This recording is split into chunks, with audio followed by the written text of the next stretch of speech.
Hey everyone, and welcome to 121 in Flux. I am Peter, and joining me for this movie discussion is Matt. Hey, what's up? And Connor's here too. Yeah, I am. We are going to talk about Star Wars: The Rise of Skywalker, the 9th main entry in the Star Wars franchise, the final in the sequel trilogy, which started in 2015 with The Force Awakens and continued with The Last Jedi a couple of years ago. And we will start spoiler-free, as we always do. We'll give you a warning before we get to the spoilers, and that's what's going to happen. This will probably be a lengthy discussion. Matt and Connor are both big Star Wars fans. I am a little less so, and... What's less than tolerate? Because that's what Pete does. So I would say my wife tolerates Star Wars. Pete's like below that. Definitely. Mm-hmm. Yeah, I mean that's fair. That's fair. If I just a little bit of a preface here is I wasn't going to even see this movie. I was going to just take this one because I didn't see Solo. I by that point I was done. I didn't care anymore. I didn't see Solo. I wasn't going to see this. A patron actually kind of like could have made me read a really bad comic book and made a deal with me that if I went to see this movie and it was on the review, then I wouldn't have to. So. That's why I'm here. So Pete's saying he was bribed. I was bribed. Yes. In so many words. So corruption's live and roll in 2019. Well, I was bribed to be on the review. I was not bribed to give a negative or positive opinion, just for the records. Yeah, well, so he claims. Yeah, we all know how you feel about Star Wars. Yes, and echoing Connor, I think Solo might be my favorite Star Wars movie, just because it's the most fun. I'm not going to go that far, but it's a blast. Yeah, so and that's what Star Wars should be. And there's going to be a lot of discussion today of what feels like Star Wars and what doesn't, at least out of me. So, but yeah. My points veer towards a different style of conversation, but... Yeah, I bet they do. Well, here's I want to start by... I want to bring up a Twitter thread I had like a week and a half ago. Uh-oh. Because it's relevant. This always ends well. No, 2019's taught me anything. If anybody goes, I have a Twitter thread, it's usually bad news. No, it was after the trailer for the new Ghostbusters came out. Oh, no. Oh, right? Okay, I know this thread. Right, I said, it looks fine. Like, there's nothing wrong with the trailer necessarily. It looks like it might even be fun, might be good, whatever. But I went on a bit of a thread, not even a rant. It was a very calm, collected, just thought process of where I am when it comes to movie franchises coming back again and again. And I went on a thing talking about how most of these movie franchises that come back, especially after these big gaps where they've been gone for decades or whatever, and they come back. And obviously Ghostbusters did have a movie a couple of years ago, but that one was the first one back after. We don't talk about that one. Yeah. So, and Star Wars in a lot of ways kind of was the start of this trend, to the point where several of these other movies that came back in the last few years even had what I would call the Force Awakens formula, the requel formula, I'll call it. To the point where in some of them, Terminator Dark Fate, I can literally assign the characters in that to the characters in The Force Awakens. Do you know what is funny is, I don't know if it was actually part of your thread or just when you were discussing it with me after, you brought up how, between Terminator 1 and 2, Sarah Connor changes, right? Mm-hmm. She's not the same person. And a lot of the problems with these sequels, that are coming much later, we're talking about, is the characters haven't changed. And you said, you wonder how you'd feel about The Force Awakens, which you were on the record as liking well enough. At the time, though, I thought it was a fine adventure, and arguably maybe something that was a safe, let's just kind of do a New Hope again, was maybe the right choice at the time. Yeah. I agree. I rewatched it this week, and I was surprised, because we'd had this conversation, I was kind of looking out for things. I thought it was interesting how, the original cast that are back, their characters have actually changed quite dramatically. And the same for Last Jedi, when you get to Luke, like or dislike that, there is an evolution there. It is not a static character. They're not in stasis. That is true. That is definitely something that is a valid thing to bring up. I do think it falls victim to my central complaint in other ways, though. Not necessarily with those characters. There's definitely other things that I'm going to bring up with this movie that is very much a culprit. Because the reason why I'm bringing this thread up, of course, is because I think Rise of Skywalker is the epitome of everything I think is wrong with these franchises coming back and just trying to recapture based on nostalgia without having to anything new to actually say on its own. And if that doesn't necessarily give you my feelings on the movie from the get-go, so, like, here's the thing. I didn't like Last Jedi, but I respect Last Jedi because even though I didn't like what the new things were, I appreciate that it was someone with a voice trying to do something different and new. I didn't like what that new thing was, but I respect it for being that. Yeah. This movie, I practically, as I was watching it, I could feel myself sitting in the boardroom as they're around the table, like with a committee trying to, like, conjure up, okay, everyone, like, there was such a controversy with Last Jedi. There was love, there was hate, there was this fighting online, with all this abuse from the more toxic part of the fan base. We have to do something safe that'll please everyone and not upset anyone. Let's do the most safest thing we can possibly do, and this is what Rise of Skywalker is. To the point, and I have been told off before for calling certain big budget things fan fiction, and I will tell you right now, there's part of this movie, there's an entire plot thread of this movie that is the most fan fiction-y bullshit thing that has ever been put in a sequel that came years later, and I will defend. Obviously, I need to wait till spoilers before we can talk about it, but just let it be known. So, I think Matt wants to give his opinion now. Yes. Well, no. So, like you say committee, but I'll just sub J.J. Abrams in that, because I do feel this feels like a J.J. Abrams movie. Like, this does J.J. Abrams things, and sometimes I feel J.J.'s his own worst enemy because he can't help himself. And I say that as I like J.J. a lot. Like, he made me like Star Trek with his, which I know is blasphemy in most Trek circles, but yes, it is. I like the first one, and I like the third one, even though he didn't do the third one. Matt, as someone who, when I saw those movies, hadn't really watched the show yet, and I've now seen all the original series, and I'm like, just get into the good stuff on Next Gen. You're absolutely nuts. And that's fine, and I don't care enough about Star Trek to go do that. Like, you know what I will say on those films there is, I'm in the same boat as Matt and Pete to an extent, in that I had not really watched any Star Trek before I watched those films. And I really liked that first one. The second one was not good. But I really liked that first one, and the third one was great. Again, not JJ, but the point stands. Oh yeah, Beyond was the best one. Beyond was the one that kind of felt the most Trekky. Now here's the thing that's interesting is, I probably only people was like, hey, should we do a Star Trek thing? I probably only agreed to that because I actually liked those movies, and they were the only Star Trek experience I had. If I hadn't liked those, I probably would have continued having no interest. So as much as they are not Star Trek, right, they are very different. They gave me an interest. They gave me enough to get invested in the real. Here's my thing.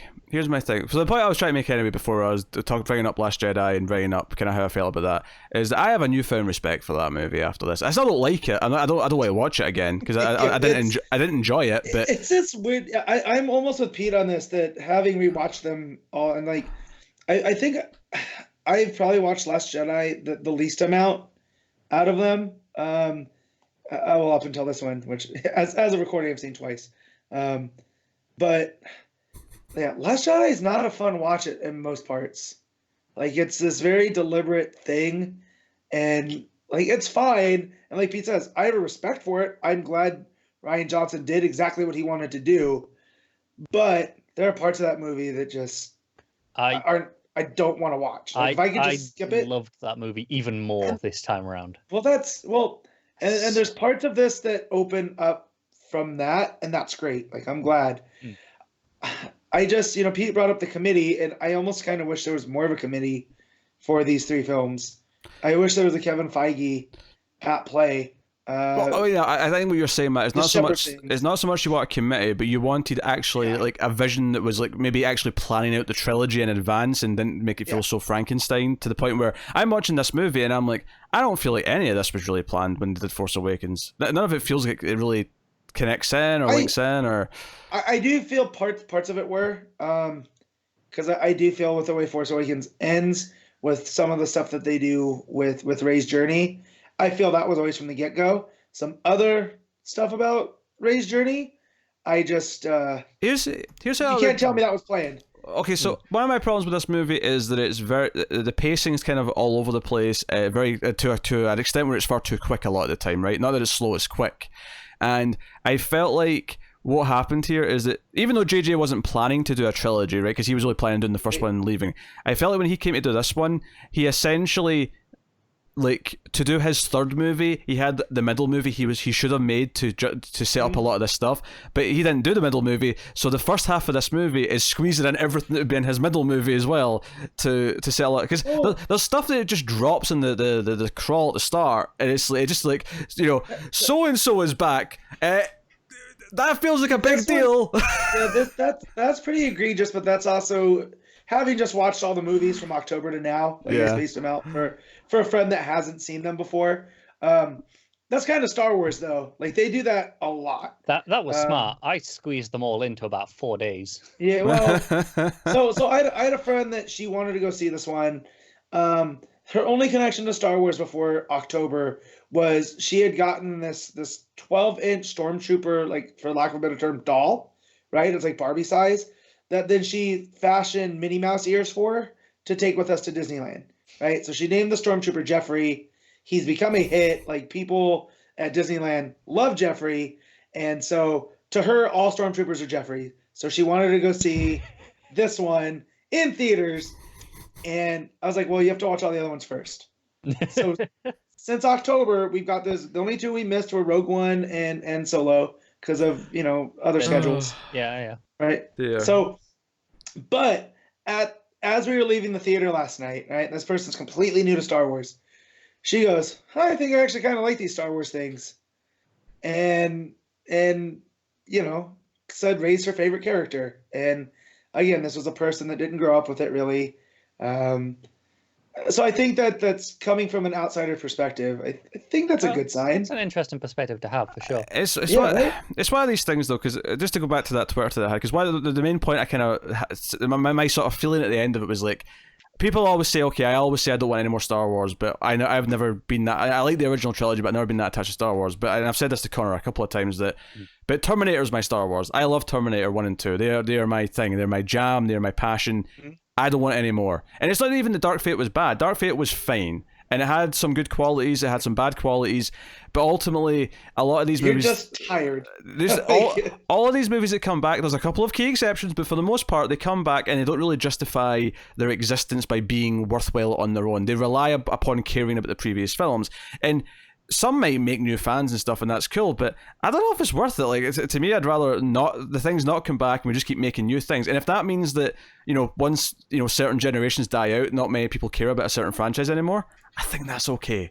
You know, it can be there for the film fans who do want to go back and discover things, but it doesn't necessarily always have to be active and drawing in new people. Yeah, but this is, I feel the difference between certain franchises like Terminator and Star Wars is 100% generational. Like, and the sad thing was that my showing opening night was not very packed, unlike other years.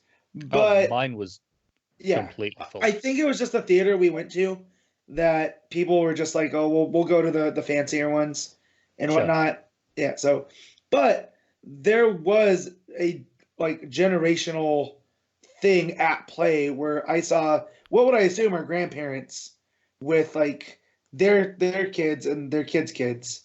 So, and I don't know if you can say the same about Terminator, right? And I just think that has something to do with. Oh, I mean that comparison is just for me personally. That's not for how they're treated by anyone else. That's just what it means to me. I do think that Star Wars are gonna, you know. That said, though, if you're not showing your kids Terminator, you're a bad parent, and deal with it. Just gotta wait. Not everyone's you that was watching Commando at 6, Pete. Oh, Commando's a great kids flick. You kidding me? Yeah. Do you know what? That's one of those things where I think all of us are kind of on that weird scale where, sure, you can watch that movie when you're 7. Who cares? I saw, like, you know, people on Twitter who are clearly more responsible parents than any of us would be going, hey, so is Rise of Skywalker going to be okay for my 7-year-old? She really likes the last couple, but I don't know. You know, what do people think? I'm like, 7-year-old Star Wars? Just send them in. Well, Connor, I'm famously the person that when we did a RoboCop review way back in the day, that I didn't watch RoboCop till I was in my 20s. because my mom declared that I was not allowed to watch it as a kid, and that stupidly stuck with me. The funny thing is I watched RoboCop from a really young age, and I think the only reason why I got away with it is basically just the ignorance, because the title sounds like a kid's thing. Like they don't realize that it's full of like hookers and coke and like absurd over the top violence and like. So yeah, no, because I have friends that are the same way. They're like, yeah, I'm not gonna show them Star Wars yet because everything's already a sword to one of my friend's kids. So the last thing he needs is more lightsaber type stuff. Like, you know, parents going, do you know what? I don't think you're allowed to watch RoboCop. Is very different to going, no, no. Star Wars might be a bit. Yes, I know, but I'm just saying, like the degree of parenting. Yeah, you know what I mean. Clearly, we'd all be terrible parents. Oh yeah, no doubt.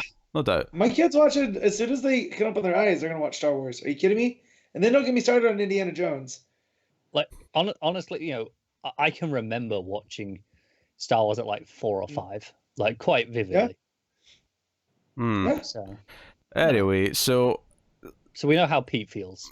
Oh yeah, I mean, you know, the just how I feel. I mean, obviously, I have more specific complaints. I do want to go back to kind of talking I want to go later on when we're in spoilers. I want to go back and talk more about how it's not really done its own thing, but I have to do it in spoilers. So so for me, I said on Twitter, I kind of feel like Harvey Dent on this because there's stuff that I really, really, really like, and then there's stuff I really, really don't like, and it hits me at different parts of the movie. So watching it the second time through, the first act, I love. This is Star Wars. This is Indiana Jones.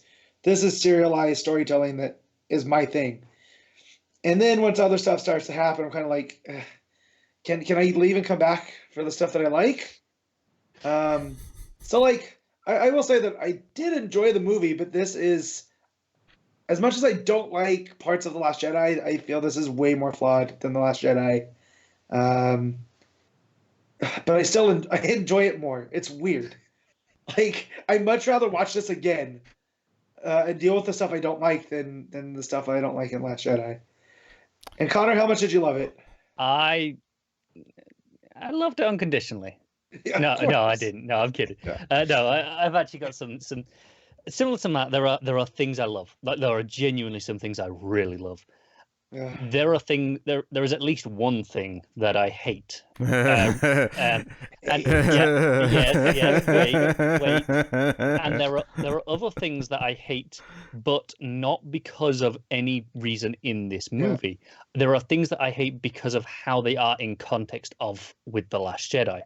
Now, and maybe that's just me really liking Last Jedi, which is why I would have preferred we kind of gone with these angles and I think it comes a lot from something kind of Pete touched on earlier. Is this feels safe in regards to this feels like they wanted to pretend Last Jedi didn't happen, and I think that is a terrible move. Not because I'm a Last Jedi fan, even though I am. I think it's a terrible move because J.J. Abrams' job here was not to come in and fix The Last Jedi. That was not his job. His job was to create a sequel to that movie, an extension upon those themes. Mm-hmm. And but I also feel like that about him coming and fixing things, because there's things that occur in Rise of Skywalker that can only happen because of the things that Rian Johnson did. There absolutely are. But the counter to that is there's one thing in particular that feels like having their cake and eating it too. And it drives me nuts. I think of at least 3 things that feel like that. It's logically sound storytelling. I don't like it though. I feel like it's a bad choice. I mean, we can get to how logical things are in spoilers. I suppose we can actually talk specifics, but I feel like there was one decision in Last Jedi that I loved. There was one thing that I unequivocally said, I love this choice, and I said that at the time, despite the fact that I don't really like this movie overall. I like this choice. And it's the one thing, because a lot of, like Connor said, a lot of Last Jedi is just kind of ignored and just not brought up. They don't mention it, right?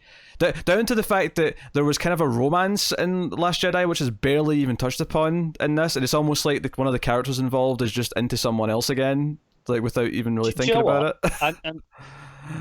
Again, just to touch on Last Jedi, people talk about this romance. It's not a romance. Having just watched it again, it's not. It's one-sided.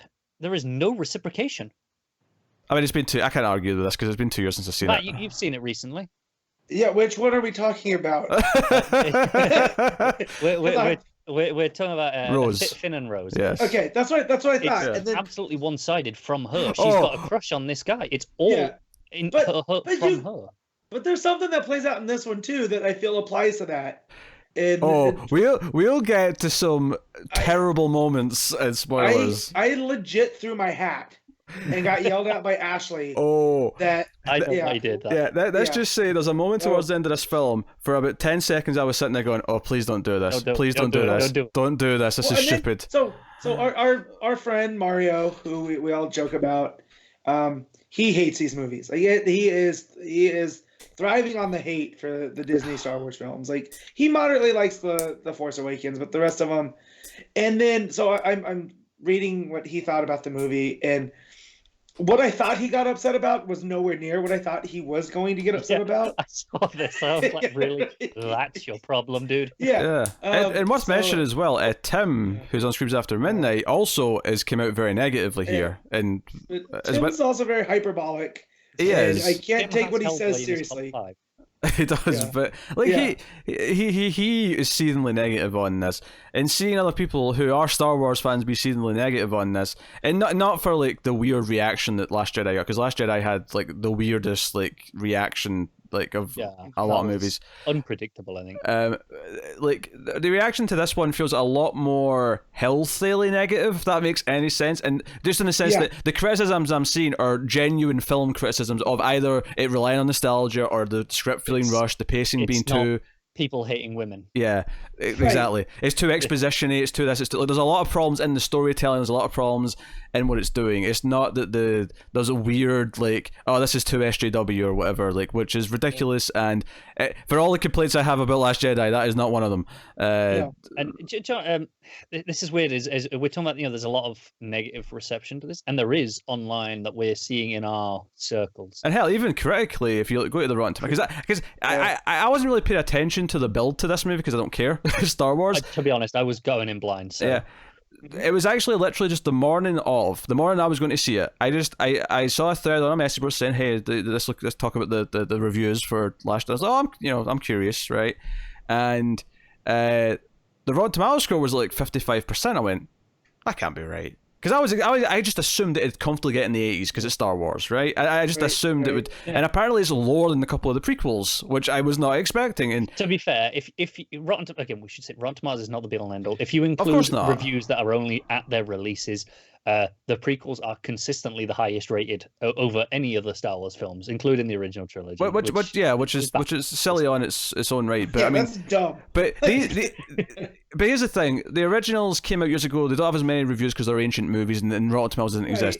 The prequels in these movies are a lot more comparable because they did both release contemporarily as Rotten Tomatoes was a thing. So there's more of a fair comparison between them.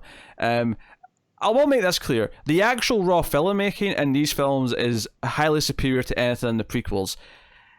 Bizarrely, though, and I can't believe I'm going to side with Tim here. I know what he's going to say. Yeah, me too. Bizarrely, I don't agree. At the very least, I have to at least respect, and it's garbage. It is terribly executed. It is terrible in almost every single way.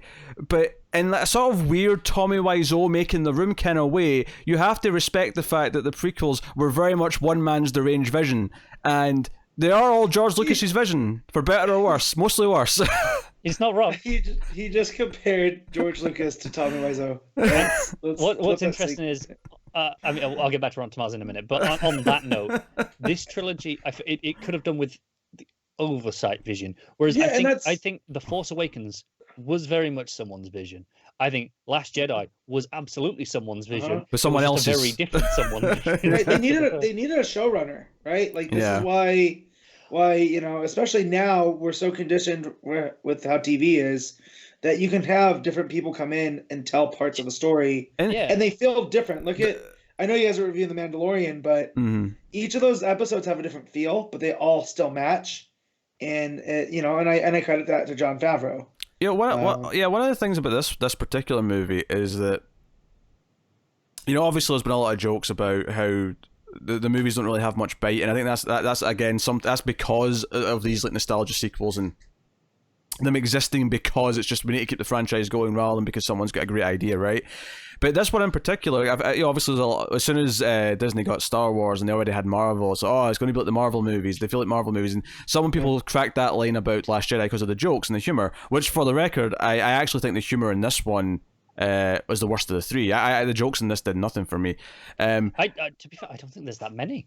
There's not in the sense of in the other movies and the Marvel movies, there are very clear pauses after the jokes of okay, this is where you're going to laugh. There was a couple of C-3PO ones early on that's really stuck out to me that really made me kind of cringe. I felt crickets. But there wasn't as many in this movie. No, that's fair. But the point I'm getting at is that I actually think this is the one that feels the most Happy Meal-esque. Like obviously not all the Marvel movies, because there's some really good Marvel movies, but this is the one that feels the most Happy Meal-esque in the sense that it feels the most fabricated and just safe, and it's all these things we know we need to have just to please everyone, and that's all it is. And this is where I want to get back to a couple of things that we've discussed. Is Rotten Tomatoes? We mentioned the critic score. It's about 50-something%. 55 to 50. It was in that range. range. The audience score is up in the 80s, which again, if you just look in our bubbles on social media, you would not predict that. Yeah, audience scores are fickle though, because you have two extremes where you have review bombs of like people, and this happened to Last Jedi, where all the people who hated it made almost a campaign out of rating it poorly so that the average would go down. And likewise, I almost feel like those exact same people, because they're happy this isn't Last Jedi, might even be doing the same thing in the opposite direction. They might, because this is more anecdotal, but this is a very personal thing. Is I hate fandom. I got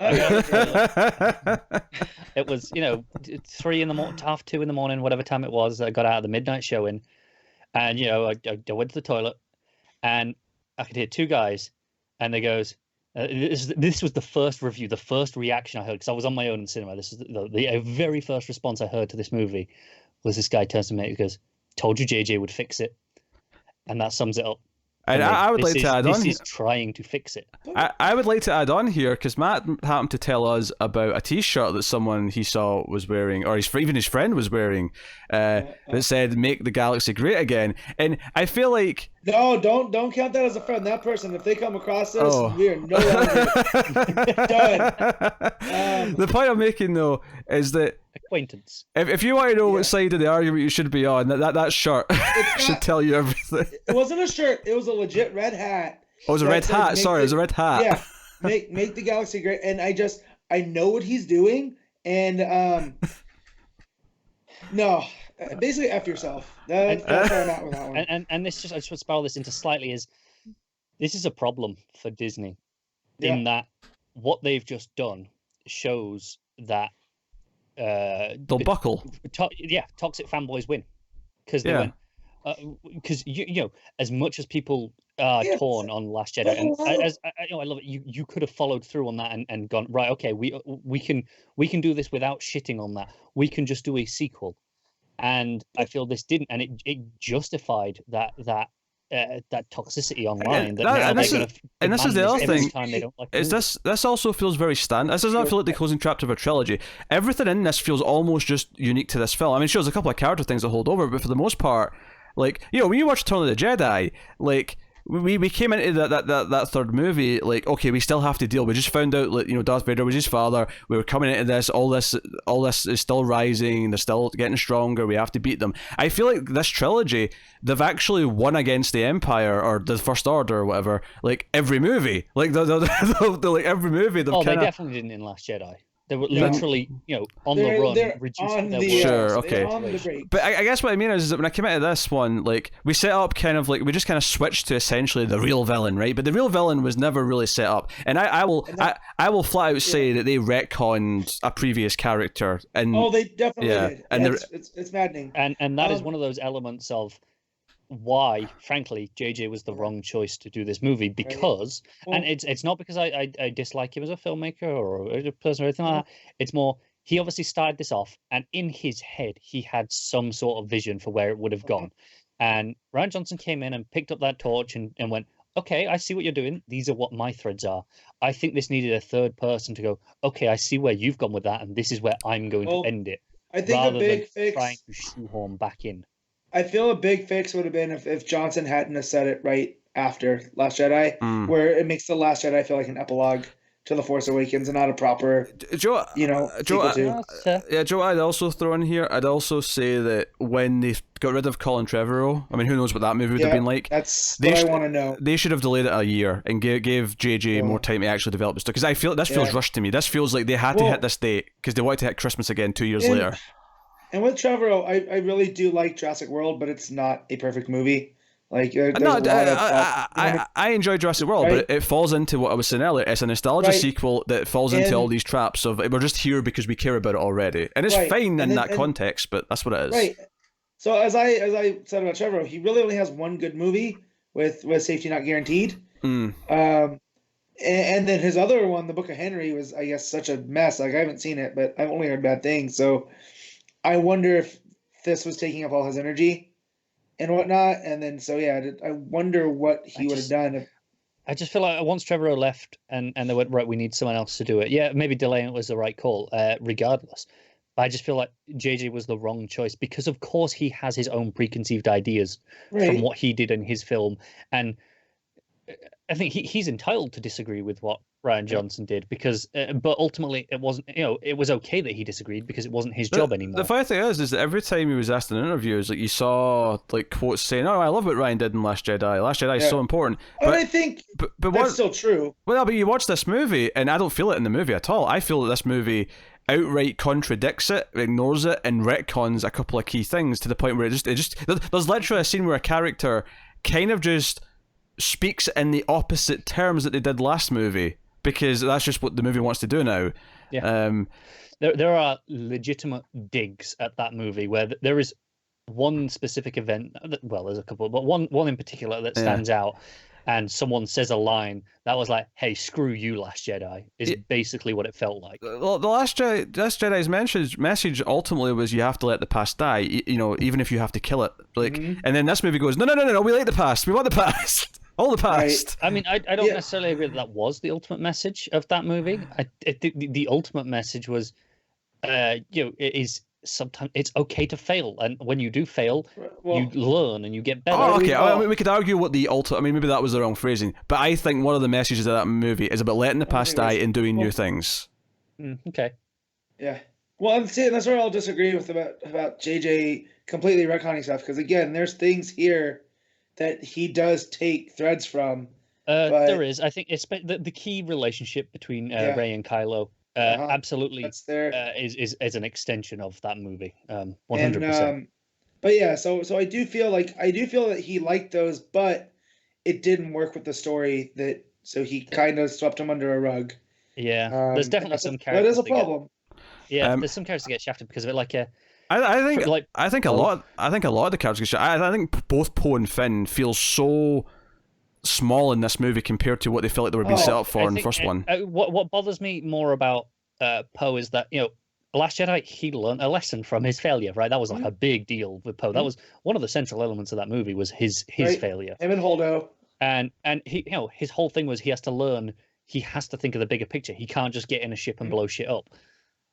That's all he does in this movie. He gets in a ship and blows shit up. Mm-hmm. There is no bigger picture thing. He drives a skiff. This movie literally has the blue light going towards the sky to signature that the bad guys are about to destroy everything. That literally happens in this movie, and I hate that thing. I hate it. Yeah, I know, but it worked here. I was into that moment. Right. Yeah, so it was like, but also, I mean, this is I'll tell you about spoilers, but let's just say the entire final act is so convoluted to make it work. There's literally we'll get there. Yeah, I want to refute the Poe and Finn because I like what they did with Poe here because I do feel Poe has learned. Like, granted, yeah, he doesn't have a lot to do, but I don't feel like he's the same character he was at the start of Last Jedi to here because he did learn the leadership lesson. Like I guess, and then with with Finn. Go ahead. I was going to say, compare it to the original trilogy. The reason why I'm saying this is that by the end of the original trilogy, I felt like Han and Leia were both really, really important. Maybe not quite as important as Luke, but they all three of them felt like they were the core three characters that were really important to that trilogy, right? And I felt like the last Force Awakens, when it came out, it was like, okay, we're setting up these three characters as the core three characters of this new trilogy. And I feel like This movie in particular, I never got the impression that those two were anywhere even close to Rey in terms of importance. But it's also always been out of balance because you got to throw Kylo in there as the main character too. Yeah, the villain gets a weird. Lost. Yeah, Kylo gets more of a story than Darth Vader ever did. Yeah. Right. I'm good. Can we say something positive just for the because it's been half an hour now? Yeah, but I also want to say I like Finn's story in here more than I've liked him in any of them because he really gets the short shaft in Last Jedi because I hate that story. Like that might be one of my least favorite Star Wars things is that whole and it drives me nuts because I agree with what Rian Johnson was trying to say. I just don't like the way he said it. And so in here, his journey and what he finds out, I dig. Yeah, no, I actually I'm with him on this. I like which is why I was specifically singling out Poe's stuff. We'll say more of that on that in spoilers then. But with Finn, yeah, there are some beats here I really like. There are some relationships he forms that I think are really strong. I'm quite into the Finn stuff in this one. Yeah. Yeah. I think I was shocked because it's I think Force Awakens is a better made movie, and I think JJ is a pretty solid, if not special director. Right? He's just he's a bit of a workman. He comes in, does a solid job. I think he was a perfect choice for the Force Awakens to I'll kickstart this and then hand it all. He can breathe well, like we said with Star Trek. He can breathe new life into it, whether you like that or not. He's good at that. But here's the thing, though, is that I don't think this movie's that well directed. It feels sloppy to me. It feels like it's very sloppy. I don't know if his heart wasn't in it. I don't know if it was just because I was just kind of like brought back in at the last second because they needed someone. And I'm picturing him as the Charlie Day meme with all the things connecting, and that's why it's so sloppy because he's trying to do a whole bunch of stuff and he just wasn't like. I agree with I forget who said it, but give this an extra year. That's probably Pete. That was Pete. Yeah, give it an extra year. I think we all agree on that. I think it is just he was the wrong choice because he came in with preconceived notions of what needed to happen based on ideas he'd had before The Last Jedi.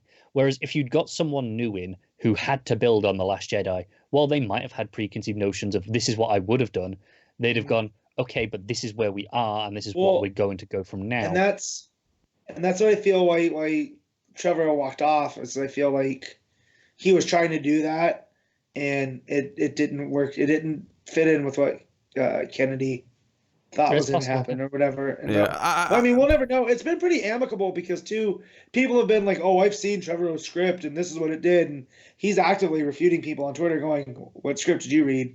Because that one in there. Yeah. That wasn't in there, I think he's been very gracious about the whole thing. Yeah. There has been no ill will between any of them. Yeah. So I don't think it was particularly, malicious. I don't remember. I don't remember when in the timeline he left. Was it before Last Jedi? Was it after Last Jedi? When did that happen? I just remember that he had some disagreements with Kennedy with how to treat Leia, because everything that I've read was The Force Awakens was kind of Han's movie. The Last Jedi was Luke's movie. This was meant to be Carrie's, but then Carrie passed away, and that threw a wrench into things. And he didn't know what to do. Yeah, from what I understand of the situation, everything that I've read was they both disagreed with how to handle the Leia situation, and that's what he kind of was like, okay, well, I don't want to do this now. So that's understandable. It's something that's beyond anyone's control, and right. I think it's a pretty mature way of handling it. They're going, do you know what? I see what you're wanting to do. It's not what I want to do. Let's just find someone else to do. It's one of those things where, like, obviously it's no one's fault. There's nothing they can really do about it. Obviously, at this point, I don't think you can recast, because like this is a person who's been in the old movies, been in the last two. Like, it would feel weird. I think trying to have her in there in some capacity and not just having her pass away between movies and sort of sell it as an after the fact thing. Ultimately, and I get why there's the desire, if you've got some footage of her, if you can maybe do a little CG thing here or there to make her sort of have a small role. Ultimately, every time I saw her on screen, I could almost feel them trying to work around the limitations. Yeah, no, I agree. And it takes me out of it. It was never terrible. No, but it often felt a little bit stilted, and you could feel them writing the dialogue to fit what lines they had recorded with her. Yeah, I could always feel them working around it. And it took me, it's not quite as bad, but it's kind of like Superman's mustache cover, right, in Justice League, where every time I see him, I'm like, I can feel you covering this up. There was definitely someone doing some extra voice work for her, though, right? Because there was the odd line where it completely cut away from her face and would say something, and I'm like, there's someone else. Yeah, and there was that's what I was going to bring up. And there was some unnaturalness to it. I think what they'd done is whatever footage they had to take her head and put it on like a double's body for the scene. And my friend asked if, because she knows that Billie Lourd is her daughter, she was like, do you know if she did stand-in work? Because some of those scenes felt like Billie Lourd doing Princess Leia. Like, it could have been. I think it was I think it's unfortunate that whatever footage they had was clearly not filmed on a green screen. No, it was clearly filmed on a location. Well, she sticks out real bad. No, exactly, because they struggled to make it. Yeah, her head looked kind of weird. I was wondering, look, is part of her face even CG? And I'm not sure if it was. And I'm going to say it wasn't, just because at one point, this is not spoiling anything, but at one point there is a flashback to when she's younger, and there is a full CG face, and that looked terrible. Yeah. So I'm pretty sure the other stuff was actually a real face that was just taken from another shot and put on her head. Yeah, but it still looked a bit off because of that. I think there's some of my smallest complaints, though. This is that I understand the situation. Oh, sure. Like, I'm not. It's like one of those where this is the best they could do. I'm not really ragging on this too much. It's just one of those things that sticks out, and it takes you out of it. It is noticeable. I'll still take this to the Superman fight in Last Jedi, because that does not hold up. Oh yeah, that's terrible. Like that's I can't defend that. Yeah, it was stupid at the time. It's still stupid now. But yeah. So Connor, stuff you liked, because you didn't want to be. I don't want to be entirely, because like I said, I love a lot of things.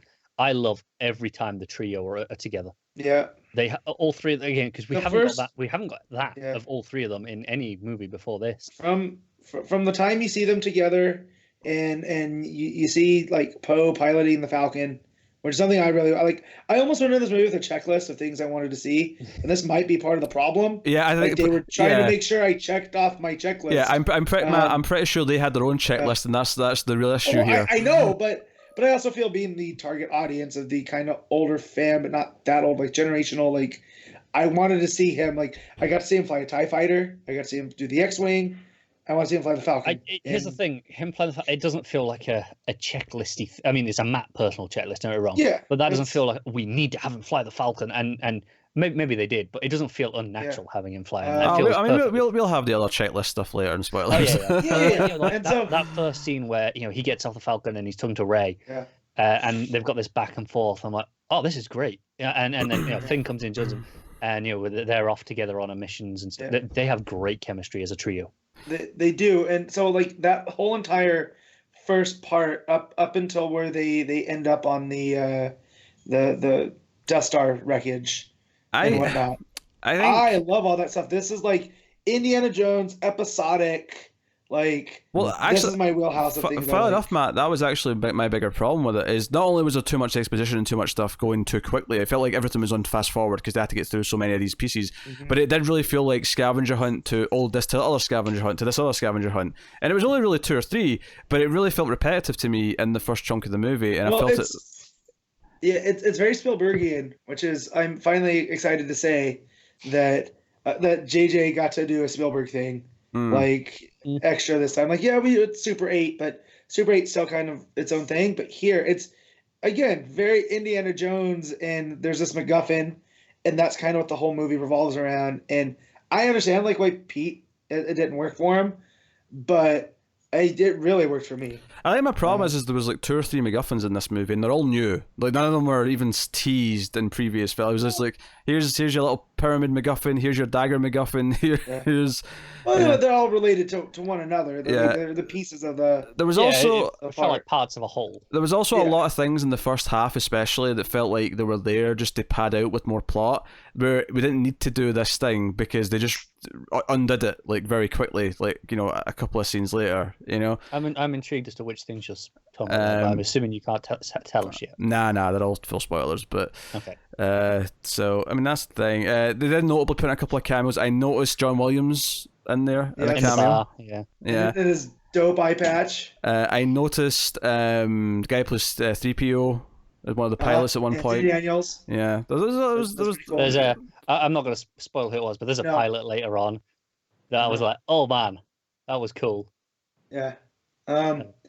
There's some other cameos too that are more in the spoiler section. Yeah. That hit me. There's also, like, bizarrely, there's a thing at the climax, which obviously I'll get to properly in spoilers, but it felt like they actually outright just took a scene from Endgame and just did it.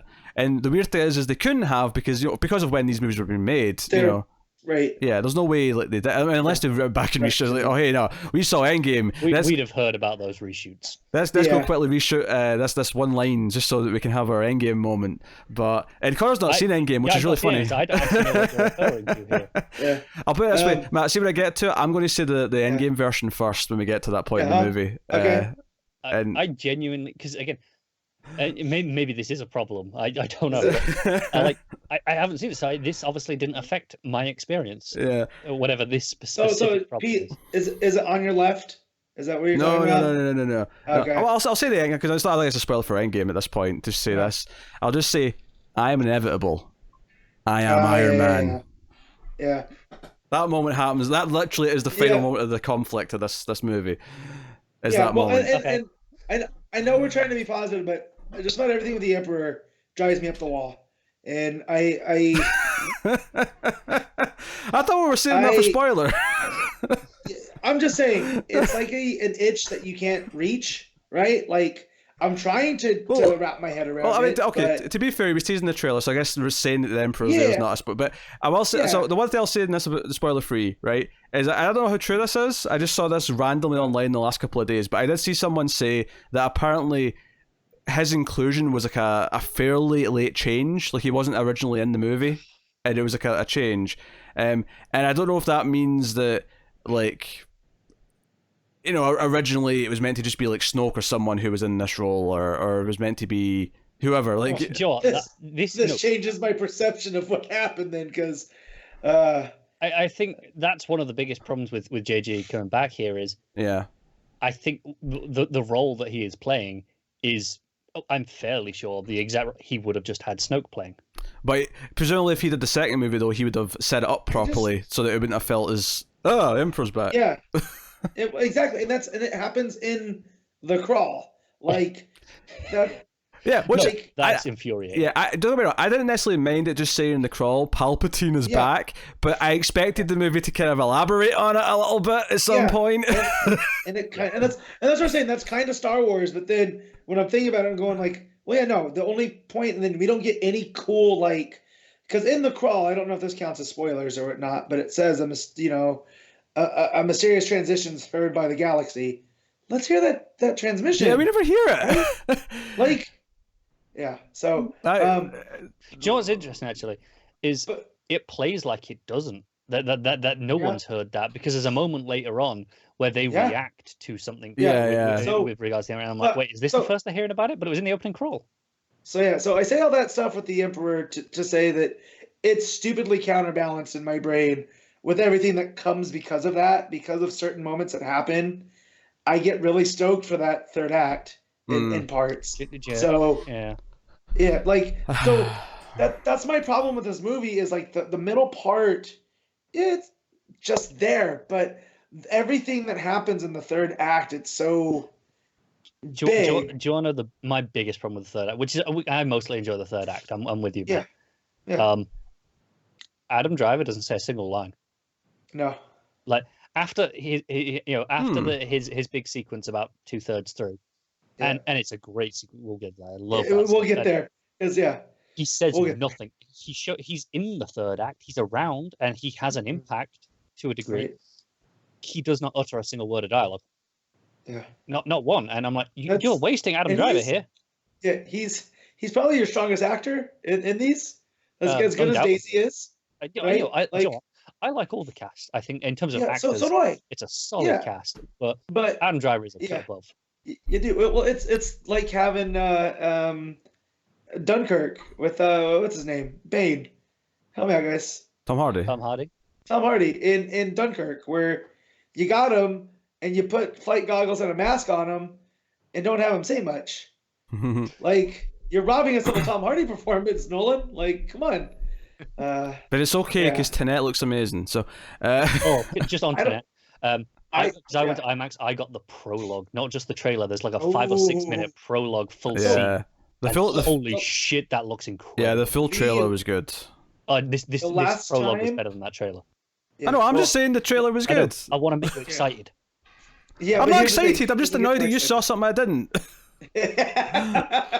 So the thing I'll just say about Tenet real quick, a little sidetrack is, I've seen that trailer twice now, and the last time I was this confused about a trailer was Inception, and I love Inception. If it makes you feel better, that 6 minute prologue, I was like, I still don't know what the hell this movie is. Even the teaser trailer, all it was your dude from Black Klansman.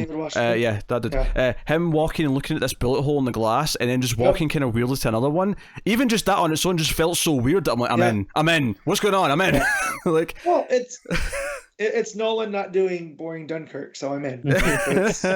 Hell, there was even I don't know if this was based on it, but there was speculation online that it might even end up set in the same world as Inception, which would be kind of crazy if it did. Let's do it. Let's do it. Yeah, go for it. Come on. Anyway, so back to Star Wars. Back to Star Wars, unfortunately. Positive. The music. We mentioned John Williams earlier. The man is still a master. I actually have some critiques about the music. So I needed more race theme. I didn't feel like I got enough because I love that. Well, no, here's my critique. It's not so much that the music itself is bad. Obviously, John Williams is a very good composer. I felt it was overdoing the themes for a lot of things. Every single time we saw that Darth Vader mask, right? Every single time we saw it, we had to have the Imperial March theme. Every single time, it started to make me laugh. Like the third time we saw it and it played, I was like, "Come on!" Like a soundboard. Yeah. Okay, sure, I'll give you that. But in general, all the themes that that are there, there are all these extensions and variations. Oh, sure. The actual the composition's fine. I almost just feel like sometimes you'll make me appreciate the music more if you actually stop having it for like more than 5 seconds at some point. You know, it was just constant. My favorite piece is the extension that's come from The Force Awakens I think it was the March of the Resistance in that one. And it's evolved and it's so good. I will say you can't give me a sunset and the Force theme and not bring me to tears. Like I know. It's one of these things that he's got me every single time. No one else in that scene has to do anything. The camera can just not do a thing. Yeah. You just sunset. You're just the binary sunset there, and you're just like, I'm gone. Well, and it doesn't even have to be like you could just show me somebody with a sunset going on in real life, and it's going to get me. Like it's just it's such a raw emotional level. But I wanted more of Ray's theme. I don't feel like I got enough of it because I do, but that's just because I like hearing it, all the flutes. That's a great theme, yeah. It's real bouncy and it's fun, and but yeah, you guys are the score guys, so I never have too much to add. Yeah. I think we're a bit ready to go to spoilers and start talking about things. Let's hyperspace skip. Yeah. Yeah, we're only nearly an hour in. Yeah, it's not that close to an hour. It's we're closer to 50 minutes than an hour. I think that. Honestly, I can't actually see the time on where I have the screen position, so I'm ballparking. It felt like an hour-ish. Well, as James Cameron would call that's a rounding error. I feel like Pete hasn't read this news story yet. I know, I read it. I just don't like talking about James Cameron to people because you know what? I'll back him every time, and I don't care. I'll back him every time. You cannot say that didn't feel petty. Well, he's the pettiest man alive, Connor. We know this. It's just we shouldn't be surprised anymore. We should be more disappointed in ourselves. I just don't understand why it's news though. I get it. He's a bit of an old asshole who always says stupid things, but for some reason, every time he opens his mouth, there's a news story about it, and everyone has to talk about it. You say you'll back him every time. Do you believe he's right when he says, Avatar 2 is going to take back, the sub crown easily? He's like, yeah. No. I don't believe that. No.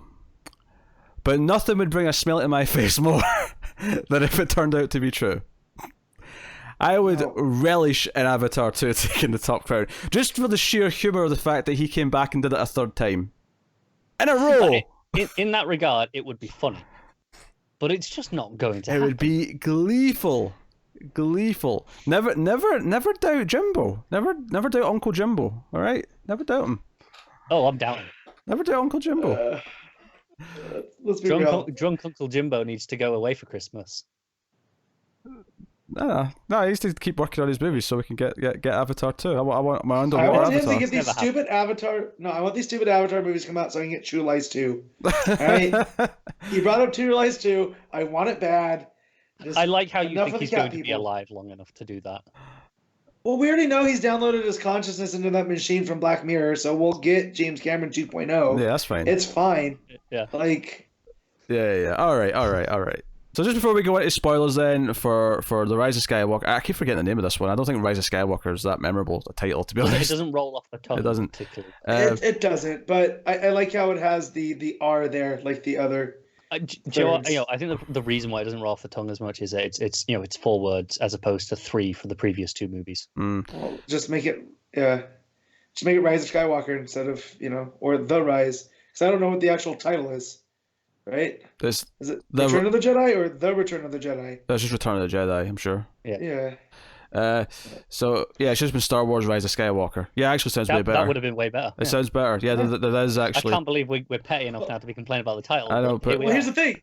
That's what I thought it was. So that's just what I called it. Yeah, so anyway, so before we get to the spoilers, let me just take this time to thank our Patreon producers, David Short, Alison M. Fordyce, Cindy Palacios and Tyler Hess. They're our Patreon producers for the month of December. That means they're patrons at $20 or up. You can be a patron yourself. Don't have to go that high, of course. Every dollar counts. You can support us for as little as $1 per month and get bonuses for your troubles. You get outtakes and tangents and bonus episodes, both Screams After Midnight and the Atomic Cinema Experiment, and you get other stuff at the higher tiers. So go and have a look and see if you're interested, and keep all the content coming. But we will move on to spoilers for Rise of the Skywalker. Rise of the Jedi Sith War. I feel like he was going to say Rise of the Tomb Raider then. No, I was going to say Rise of the Jedi. And I was like, no, it's not Rise of the Jedi. So, do we just go through in order, or do we want to jump around? Cherry pick? I want to pick a topic and just. I mean, we'll probably just sort of. We'll do a few topics. Oh, which topic would you like to start with? We'll do a few topics and then we'll go back and sort of fill in whatever we feel we've missed. We want to talk about. So. You want to start big? So yes, the thing I liked about Last Jedi, right? The thing I liked about Last Jedi was the idea that, hey Rey, your parents are no one. You're not important. You're not a chosen one. You're not part of a lineage, because it would get ridiculous if every character is related to someone from the past movies. So there's a moment in this movie when Rey is fighting Kylo, who, by the way, was the one that told her that in the first place, might I add, right? Right, but he also had that info. Sure. No, I mean, not entirely. But here's the thing. So get to it, Pete. And then we can... yes. So he just whips out the line. I don't remember what the exact line was, but it was basically he tells her that Palpatine is her grandfather. She is a Palpatine. He says, "Oh yeah, your parents were nobodies because they chose to be." Yeah. So that's not how it works. No. Here's the thing, though, that this is the having the cake and eat it too that I was talking about, because it's still true that Rey, while being a nobody, has put herself in this position and taken control of her destiny. However, making her a Palpatine, who is the next, strongest Force user bloodline, right, to the Skywalker, undercuts that. So, while yes, it still works because it doesn't change what she thought she was, right? She still's a scrapper from Jakku that wanted more for herself, and but she's a Palpatine, and ultimately that's unfulfilling. I think it was just last week. Matt was tweeting. I think it was you tweeting something along the lines of, "You were okay if she was a Kenobi," or maybe it was. It was. Well, that's been my stance from the beginning. Was she was a Kenobi? It was, and I kind of jumped in saying, "I really hope she's just no one." I really like that idea in Last Jedi. That just it's fine to be no one. And if she's not a Kenobi, my next choice, right, have her be no one, and then that's great, and that goes forward with what Rian Johnson wanted, where the Force is for everybody. Now when you make her, go ahead. I will say this right now. Her being the descendant of any character from the previous movies, after we already have Ben, we have Kylo, her being the descendant of anyone was going to feel super fan service, or not even, sorry, not fan service, fan fiction is the phrase I'm trying to say. Fan wankery, I believe. Fan wankery, I'll go one step further, yes. And I hate it. Not everyone, like, if you make everyone part of a lineage and everyone be a chosen one, then it has no meaning, right? It has absolutely no meaning. Do you know, I will say is, if not this reveal, I don't think I'd ever really like this particular reveal. I mean, who knows? We'll never know. I think there are lineage reveals that you could have done in the last movie that I would have been okay with. If the first movie sets up this mystery of who is she, and then the second movie went, oh, she's this person, I could have got on board with that. I think the problem here is we set up the mystery, we solved the mystery, and then we threw the mystery away in this one, and it was just like that. JJ's Screw like, all of that. I have another mystery, and I'm going to tell you from the first chance I can. Then watching it the second time, I'm like, oh, they basically tell you this in the first scene. Yeah.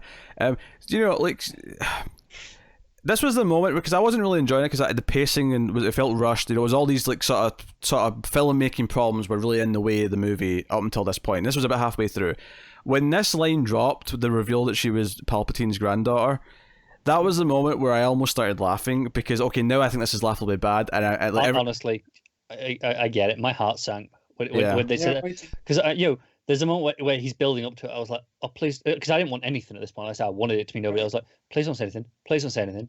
And then he does. I just went, oh no. What if he would have said that they were brother and sister, and we just do that again? I don't like that either. I don't want any sort of reveal. Is that worse? I know, but is that worse than Palpatine? Because to me, Palpatine's the worst case scenario. No, do you know what? I would say that is slightly worse, because it is exactly what we did before. I think, do you know what it is? Palpatine never, I mean, not that I give much thought to, because I don't really think about these things, because I don't really care about Star Wars that much, but like, Palpatine never occurred to me, because until they teased him coming back, there was never a question that he was going to pop up again. And B, I never felt like, even once I knew he was popping up, I never like, I don't know. There's something just so uninspired about it that it never even entered my mind they might actually be born enough to do it. Do you know what? I have a you can tune out for a second, Matt. Go ahead. So, Palpatine created Anakin. That's all but confirmed.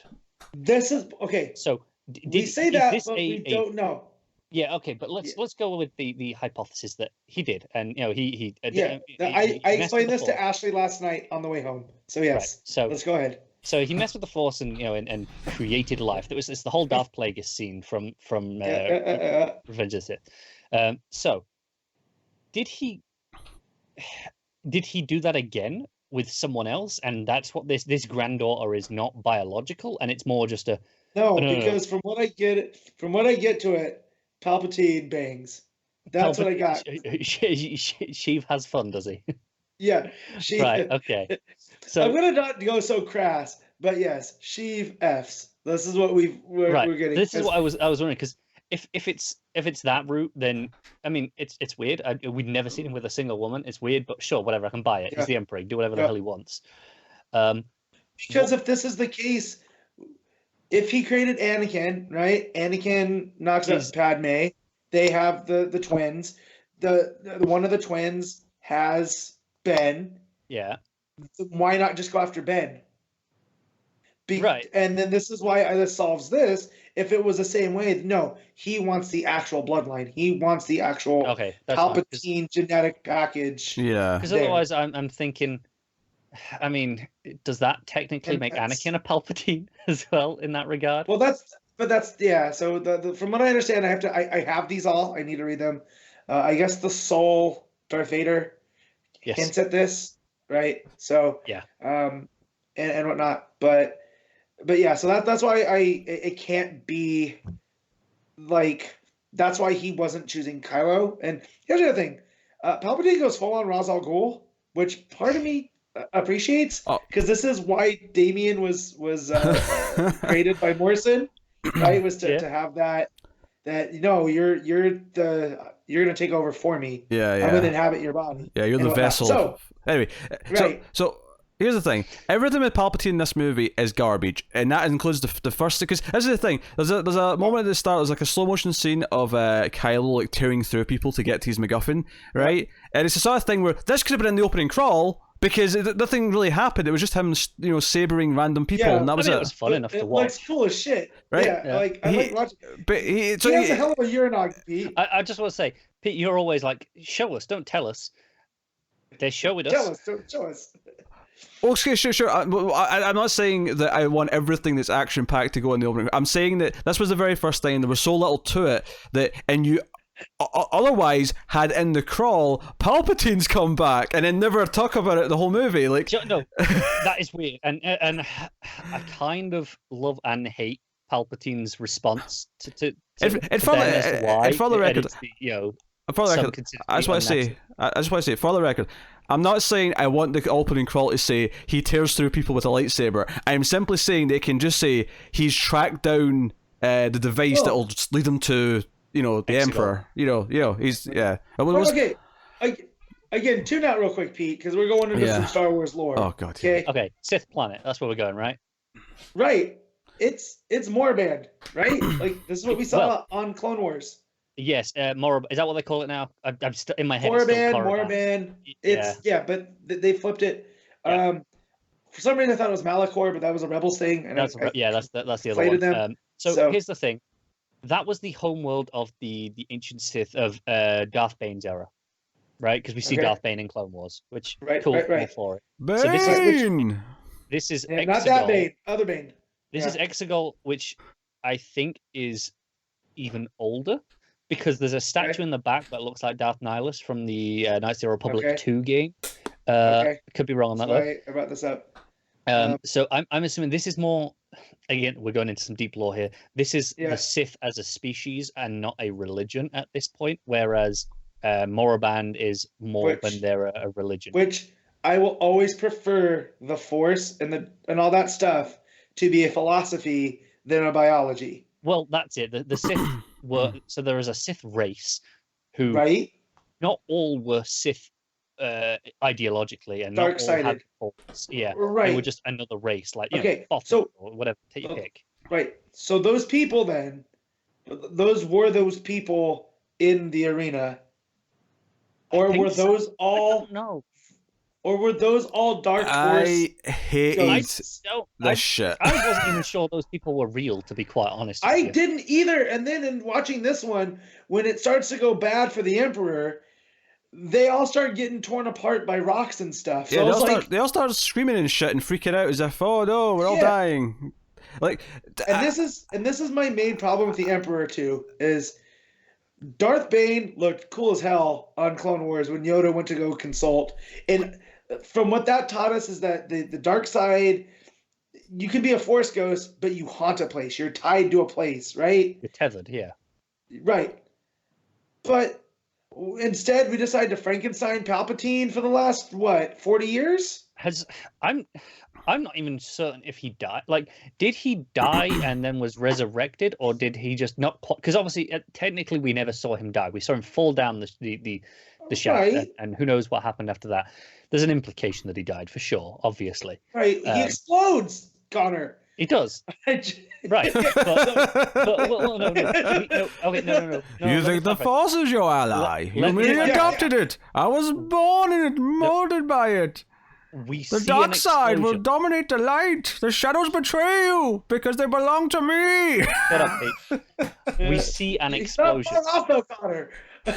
We see an explosion. We do not see Palpatine explode. So this is some bullshit fan headcanon right now. No, hang on. Bear with me for 30 seconds. This is my question. Is it supposed to be he didn't actually die? Okay, so he was lightning as he went down. He set off an explosion above him. Who knows, right? And he was found. Operation Cinder from the comics, whatever. Sure. Connor, I can give you a response that sums up the answer you need for this, right? You're looking for an answer to this simple question. This is not the movie you're looking for. But here's the thing. There is precedent, though, for Darkseid users to keep themselves alive, like with Maul, right? Throughout Rebels, Clone Wars. Which is why I'm wondering, but he says, "Oh, I've died before." Is he just being sheev? Is he just being dramatic? Oh, because here's the positive on him. We get to see Ian McDiarmid go from annoying me because he's so over the top to being like, yes, give Give me more of this over the top ultimate power. Nah, he was terrible the entire time. I hated every single thing, and I hate comes down to taste. like I hate him being there because he just makes me think of the prequels for the most part. I know obviously the Emperor was in the originals, but like there's so much more Palpatine in the prequels. Like he's all over the place. You know what? I said on Twitter, I'm going to stake my reputation here. Oh my. I like more of Revenge of the Sith than I dislike when I watched it this time. Mike. I like stuff in that movie. There's some terrible stuff in that movie, but I like a lot of stuff in that movie more than I remembered. And this is not to do with Anakin and Padme. Like all of that is just throw it in the fire. Oh yeah. Anyway, right. So I hate the design of this place. I hate Kylo comes in here and there's design. You hate the design? I hate the design. I hate the set. I like for some reason from the movies. Dark Temple. I love it. From all the giant statues. No, from the movies, the Sith still feel like human beings, and this didn't feel like a human being's lair. This felt like some goofy villain from I don't know. This felt like a bad villain from a really shitty comic book movie. Do you know what this is? This is Star Wars leaning more into the fantasy than it ever has. Yeah. That's what I was gonna say. This is not a science fiction movie. Because this is the Knights of Ren don't get me started on them. I'll be talking about the Knights of Ren. Don't you worry. You mean Kylo's do nothing Dungeons and Dragons crew? Because that's what they are. We'll talk about them. And we'll talk about the fact that they've been teased for ages now, and they get a little bit of an introduction and then have nothing to do, and then Kylo takes them all out on his own with very he literally shrugs. He shrugs as he's fighting. He's like, okay, I'll just take you all out.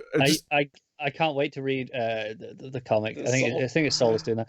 Do you know what? The problems I have with this movie, and obviously we've gone through there are many. I am hoping they are redeemed in some form of extended media. I know that doesn't help Pete, and Pete doesn't care, and it doesn't make the movie itself any better, but it will make our experience in the long run better. Hey, the Knights of Ren are like a group version of Boba Fett's that are even worse than Boba Fett. And normally I'd be mad at Pete for this, but now I have the Mando, and it's like, fine, Boba Fett's garbage. Like, cool, I got the Mando, and flipping Cara Dune, badass. You know what? While we're on the topic of the Mando, Babu Frick is the next Baby Yoda. Yeah. It's already. Someone said that they'll kick Baby Yoda in the face if they can get Babu Frick. So I saw that on my Twitter. Frick is fantastic. I wasn't feeling the Babu Frick, but that's fine. I loved him more this time, knowing the public outcry about Babu Frick. There's a public outcry. Not a public outcry, like a public outpouring of love. Oh, okay, for that's Babu completely Frick. different. Yeah, because the first person is Boy in our group that we've all known forever. He was the first person I saw on the Babu Frick because I just saw that name as I'm scrolling and I'm seeing spoiler stuff and I'm just trying to get past it. But I see him going, I'm all about Babu Frick. I'm like, what's this Babu Frick? And so, but no, the Emperor and his stupid arm thing that he's stuck on. Oh, I hate it. I can tell you what the arm thing is. It's the Assassin's Creed movie. Yeah. It's the thing that Fassbender's in. So I want to talk about some lazy. Obviously, I think the Palpatine at all being here feels really lazy, right? Yep. I want to talk about some more lazy choices related to Palpatine. The Final Order. The Final Order. This is terrible and cheesy. I kind of love it. The idea of the First Order was the beginning and the Final Order. I kind of love it. Right. So, but not just the Final Order, right? The fact that the entire plan in this movie, right, is okay. We don't have a Death Star. We just have a bunch of Star Destroyers that all have the Death Star beam, right? That's literally. This is just 12-year-old escalation where let's just make it bigger than last time, where we have essentially 50,000 Death Stars. We got a fleet. Things of why I'm okay with this. One, we set up the miniaturized Death Star tech in the last movie. Right, their blaster. I'm not Connor. I'm not. That's not the point, Connor. Yeah, I'm not faulting the logic. You get to this planet, and there seems to be 100,000 Star Destroyers. No, but this is they finally learned. Don't centralize your thing into one thing that people can just destroy. But they did. I don't care though, because the point I'm making is that from a movie storytelling standpoint, the structure is just doing the same third act again. They've got these death weapons. We have to go in and stop them before they can use the death weapons, and then on top of that, the entire conceit for which they can even do their plan revolves around the fact that these ships can't fly out without this navigational help. I'm like, just go up and leave the atmosphere. No. Pete, you got to watch Solo to see how they do the Kessel Run because that's what's tied there. The whole reason they need the Wayfinder is because that planet's gravity's completely wonky. Yeah, like, and if you try and jump, you'll just hit into asteroids, all sorts of shit that'll just rip through you. Right. Look, so it's like Nightcrawler. He has to know where he's teleporting to. It's the same kind of thing, or else he might end up in a wall. And maybe that can be established enough where it doesn't feel like just a cheap plot point to give us a reason why they have a chance, right? But in the movie, on its own terms, it just feels like a random thing that's thrown out there just so that we can have the plan as it is. If you've seen the other movies, that feels really fair. That is not a complaint I have. No, and that's no. But what is a complaint for me is so the First Orders had. This is my. So I read Tynan's newsletter this week. And he goes full Star Wars. He has a great bit on it. Yeah. And this is something that I'm so glad he articulated because it's something can I just take a second? I've got Matt reading the newsletters. Yeah, well, yeah. I get Aaron's, I get Brubaker's, and I get Tynan's. Yeah. Yeah. So anyways, he talks about how completely erratic the organization of the Resistance, the New Republic, and the First Order are. And now you're adding the Final Order, which is just... You're adding red to the uniforms from what it looks like. So were these all people just lying on Exegol? Whatever the hell planet Exegol, yeah. This is something, again, I'm not defending this. This is outside material is this is going back, years of outside material at this point, going back to the Aftermath trilogy, hell, the Battlefront 2 game story, like all sorts of media to do with Star Wars that is canon has all established that Palpatine died and he sent these messengers, the red float things, and they had his face, and he said Operation Cinder, and also at the same time told a bunch of people to run into the unknown regions and regroup. So we had Admiral Slade go there. And I get that, and that's fine, right? I can understand that. That's how. I mean, you look at the Civil War history in the United States, and that's why the Confederacy folded, because they didn't do that, right? All right, I understand that. But the sheer amount of numbers, right? And you have Star Killer and all this other stuff. It doesn't seem like one hand knows what the other hand's doing a lot. I would hesitate because the implication is certainly that Palpatine was always behind Snoke. Yes? Yes, and that's the implication there, and I don't like that because I always like the fact that Snoke... More specifically, not only is he behind Snoke, he's literally building more Snokes. There's like Snoke parts just sitting around as if he's... And I know how to take out a Snoke, okay? You just cut him in half. Right, like everything else. Here's the thing. Yeah. I don't know if I buy that when Snoke was introduced, this was the plan for what Snoke was. See...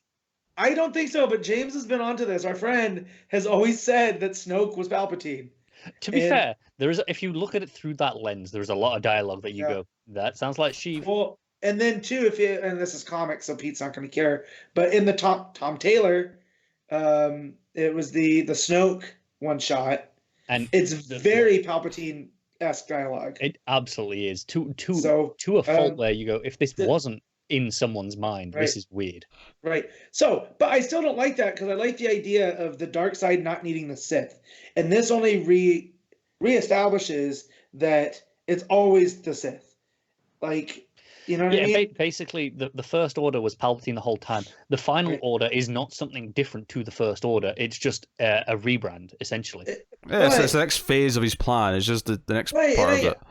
But see, I get that, but I don't like it. I feel like it all feels so disconnected. Like I don't necessarily feel the through line of like what the First Order are doing in the three movies. Right, and we'll talk about Hux because I actually do. That's one of my favorite moments. Hux is a good moment. Because Pete, think about this: if we're watching AEW and MJF has a moment like that where he has a turn, but it's not what you think. Where he's just like, well, I'm not on your side. I just don't want Cody to win, right? Like, that feels right. And I was like, I need to see this in wrestling now. No, I mean, so you know what I mean? Like, that moment made sense, and I got kind of interested. Like, okay, it's kind of a shame how little he's maybe had over the course of the trilogy, and then unfortunately he gets killed. Like a couple of scenes later. And don't get me wrong, I appreciate the amusement of the scene where immediately Richard Grant's just like, no, that's a spy. We found a spy. It's him. Like, you know what? I appreciate that. But the single biggest crime of this movie is that Richard Grant's character is Pride, I think his name is. The single biggest crime. Why the hell was that not Veers? Yeah. Who's Veers? Who's Veers? Veers is the he's one of the ATST drivers, drivers on Hoth. But it's a running gag in the community of where's Veers? That's where you lost me, nerd. Yeah. It's just a gag. Right. Okay, so we'll get to the climax stuff specifically. Obviously, we'll talk about Rey and Kylo and the actual fight with the Emperor. But so I want to go back for a minute to what I was saying earlier about it just doing nostalgia stuff. And obviously, there's a lot of things in here. They intentionally, at one point, Lando says, "I've got a bad feeling about this," and like, not that you can't put that in and not have it feel weird, but I felt the box being ticked as he said it. I felt that moment. I agree there, but I feel also I needed Billy D to say it by the end. That one he didn't get it. No, I agree. That one is a box, but it's a box in every movie. Also, Rogue One, which intentionally kind of cut it off. That I'm okay with that particular box. Again, I don't know how true this is. But given everything else, I believe it. Apparently, the new character they meet on the planet, the woman with that ends up helping them. Yeah. Carrie Russell. No. The planet after that. Black woman. Oh, Jaina. Yeah, that new character. On Endor. Yeah, apparently the plan was for her to be Lando's long-lost daughter or something like that. And to the point where they even shot it and just cut out the sort of parts of it. And I'm glad they didn't. And do you know what's funny about it, though? Is that because that's not there, the scene at the end with them where he's kind of like, oh, hey, let's go find out where you're from, almost comes across as a little bit creepy, I think. It almost feels like he's chatting up this like woman who's like a third of his age. Hey there. Well, to be fair, that is the most Lando thing ever. It is. But it's kind of creepy that it was shot in the context of this might be his daughter, and then they just recut it, and now it looks like he's flirting with it. When I watched that, I didn't find it creepy because I thought that was clearly the implication. Yeah. That's what I mean. I'm glad they didn't, because I'm glad that they leave it up. Yeah. But again, it's like, okay, we introduced this new character who's barely had like 3 lines, and all of a sudden she's also the descendant of someone else from the old movies. We're doing it again. And that's why I'm glad that they didn't come out and say it. But I did like her story of they mutinied and whatever, and it's starting to introduce that whole concept of force awareness, not necessarily force users. Yeah, honestly, this entire idea of like Finn finding a band of other people who have like rebelled against being in the Empire, like that could have been like a plot for a whole movie. That's an interesting idea that they could have explored for a whole. That should have been his story in the last one. Yeah, that could have been a whole thing. Stupid flipping Canto bite. Oh, God damn it! Yeah. Do you know what? Do you know what pisses me off about this? In terms of digs at Last Jedi, and this one is less egregious than some of the others. Yeah. But why the hell were they not Fathiers they were riding at the end? Yeah. What didn't freed that like that herd?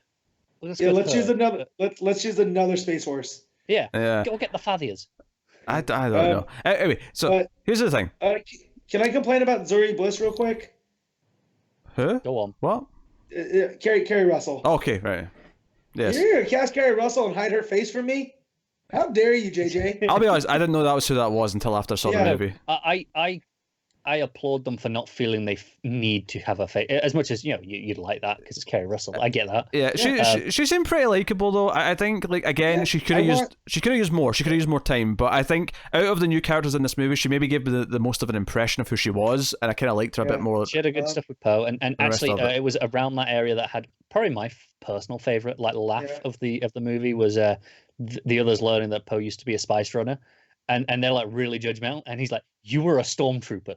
You were a scrapper. We can do this all day. Yeah. I'll be honest. Space Runner just makes me think of Dune. That was on purpose. Yeah, was that on purpose? Thing. Okay. Yeah. Wait, in Dune, is spice a drug? Yeah. Okay. So here's my thing with that, and this is only because I've read Poe's I know where you're story. going with this. He was born into the Resistance, into the rebellion. His dad was a shock trooper that served under Han on Endor, and his mom was a pilot. No, I've got because I think you can still plausibly have that. He had some teenage rebellion. He had to get out of his system. Okay, but do we have to copy Han Solo? I mean, no, we don't. He could have been like our man with this with this group of thieves. Yeah, but to make him a spice runner, and I get it. That's for a Star Wars fan, that's shorthand for I did some illegal stuff, which I did think they seeded out a little bit. not a little bit better, but To be they fair, seeded that Poe out. has always had that kind of smug aura. Roguish. Yeah, like he could have done some shit and you won't question it. No, but like he's Leia's most trusted confidant, and I just feel like, So here's the thing, right? And I saw someone. How many times have you said that? I know. There's a lot of things in this movie, but I saw someone point something out online, and like it kind of like really resonated with me in terms of like just how uninspired this trilogy as a whole is, and how this last entry in particular feels really just fictiony, right? So I'm going to describe where we were at the end of Return of the Jedi, and tell me if it sounds familiar to this movie, right? So the Force and the Jedi aren't really a well-known thing anymore. It's believed to be kind of dead, but there's one person left who's a Jedi who might be able to teach new people, who might continue tradition. The Empire is essentially defeated. The Sith are defeated. We have a peacetime starting. It was this list of things, and I'm like, yeah. Like, the status quo at the end of this movie is the exact same as the status quo at the end of Return of the Jedi. It feels like, 30 years have went past, and there's generational. It is, and I don't like that either that much. There's a moment that it's like poetry. It rhymes. Yes. There's actually a moment on this that I particularly hate, and it's we'll get more into the details later. But when all the Rey's hearing all the Jedi voices, we hear Anakin say, "I brought balance to the Force." No, you bloody didn't, mate. No. Luke did not. Yeah. Well, from a certain point of view, Connor. Piss off. I just like. It feels like it ended just leaving it in the exact same place. It was almost like none of this trilogy really mattered. We're just back to the same place again. It's different characters, of course, than Return of the Jedi, but we're back to the same place, kind of thing. And I think we have to talk about the fact that, so basically once Rey finds out that she's actually from a Sith bloodline, she's from Palpatine and all the rest of it, she goes back to Porg Island to basically just do it. Octo, it's on my name badge. Yeah. Well, she goes back there to basically just live there like Luke did, because she's like, no, I can't be involved with anything. I might end up destroying the worlds. Which, you know what though, that's actually pretty responsible. Right. So that little shot in the trailer of like everyone freaking out because she had a double red lightsaber, that was a quick 20-second vision. Yeah, but see, so that whole we're skipping over the Death Star sequence, which I love. I love that part where she's putting her scavenging skills to use and whatnot, and whatnot. Then we get that vision, and then her and Kylo fight. Joe was good about that, Matt. Her getting into that Death Star wreckage. I mean, I could moan about them using the Death Star stuff again, but that was the one thing in the movie that stuck out to me is they're not referencing the original trilogy. They're referencing something they built on their own in this trilogy and calling back to her origins, and that actually felt far more satisfying than almost anything they referenced than anything from the original trilogy. And so she gets that vision, and I did like that scene. That was another dark side cave. Yeah. But again, that's another point of trying to ignore Last Jedi, in that we had her dark side vision cave in that movie, and we hang on, that movie doesn't count. We need to do our own one now. So no, but she was also microdosing then, and she doesn't remember it, so it's fine. She's burning stuff. She's going to throw the lightsaber in, and Force Ghost Luke shows up, which is not surprising. I expected to see him at some point, right? Yeah, but I didn't expect him talking to Rey. Yeah, but I expected him to be going to Kylo. What baffled me about this? Here we go. Is that he basically just contradicts everything he said in Last Jedi. I hate this, and and this is the bit where I said there are things I hate, not because of how they are in this movie, because on its own this is kind of fine, but in context of the previous movie, his line when he catches the lightsaber and goes, I think a weapon of the Jedi should be treated with more respect, and like, what? The whole thing in the last movie was you were like, the Jedi don't matter. Hey, hell, even the trailer for Last Jedi said the Jedi need to end. That was the end of the fixed big trailer. And here's the thing: in the end of that movie, he came around to the ideals of the Jedi don't need to die. Yeah. Mm-hmm. The actual order though needs to and structure needs to refresh. And it needs to be new. End it. Yeah. So Rey is a Jedi in spirit, in ideology, but not in formal teachings, and not him caring about this lightsaber. It feels like it is basically going, to all the people who hated Last Jedi, going, yeah, sorry about that opening. That's what it felt like. Yeah, that was really weird. And then he brings his old X-wing. Yeah, and that's another one that was just a, hey, look, I know you all wanted to see this in Last Jedi. Yeah, it felt. I'm not gonna lie, I popped, and then when they're like Red 5, it's so fan servicey though. And again, it goes against everything he said, and it goes back against leave the past in the past, even if you need to kill it, right? No. This movie's no. We're going to bring the past back every single chance we can. How dare you guys use logic? Do you know what the worst part is? We still haven't got to the moment of fan wankery that annoyed me the most. Oh, we'll get there. It's petty, the one that annoyed me the most. It's really petty. This scene again. So I hated the reveal she's a Palpatine, and in this scene with Luke, and obviously I only saw Last Jedi once, so I don't remember every single exact thing he said. But even the gist of what he was saying here, I'm like, this is against everything he said in the last one.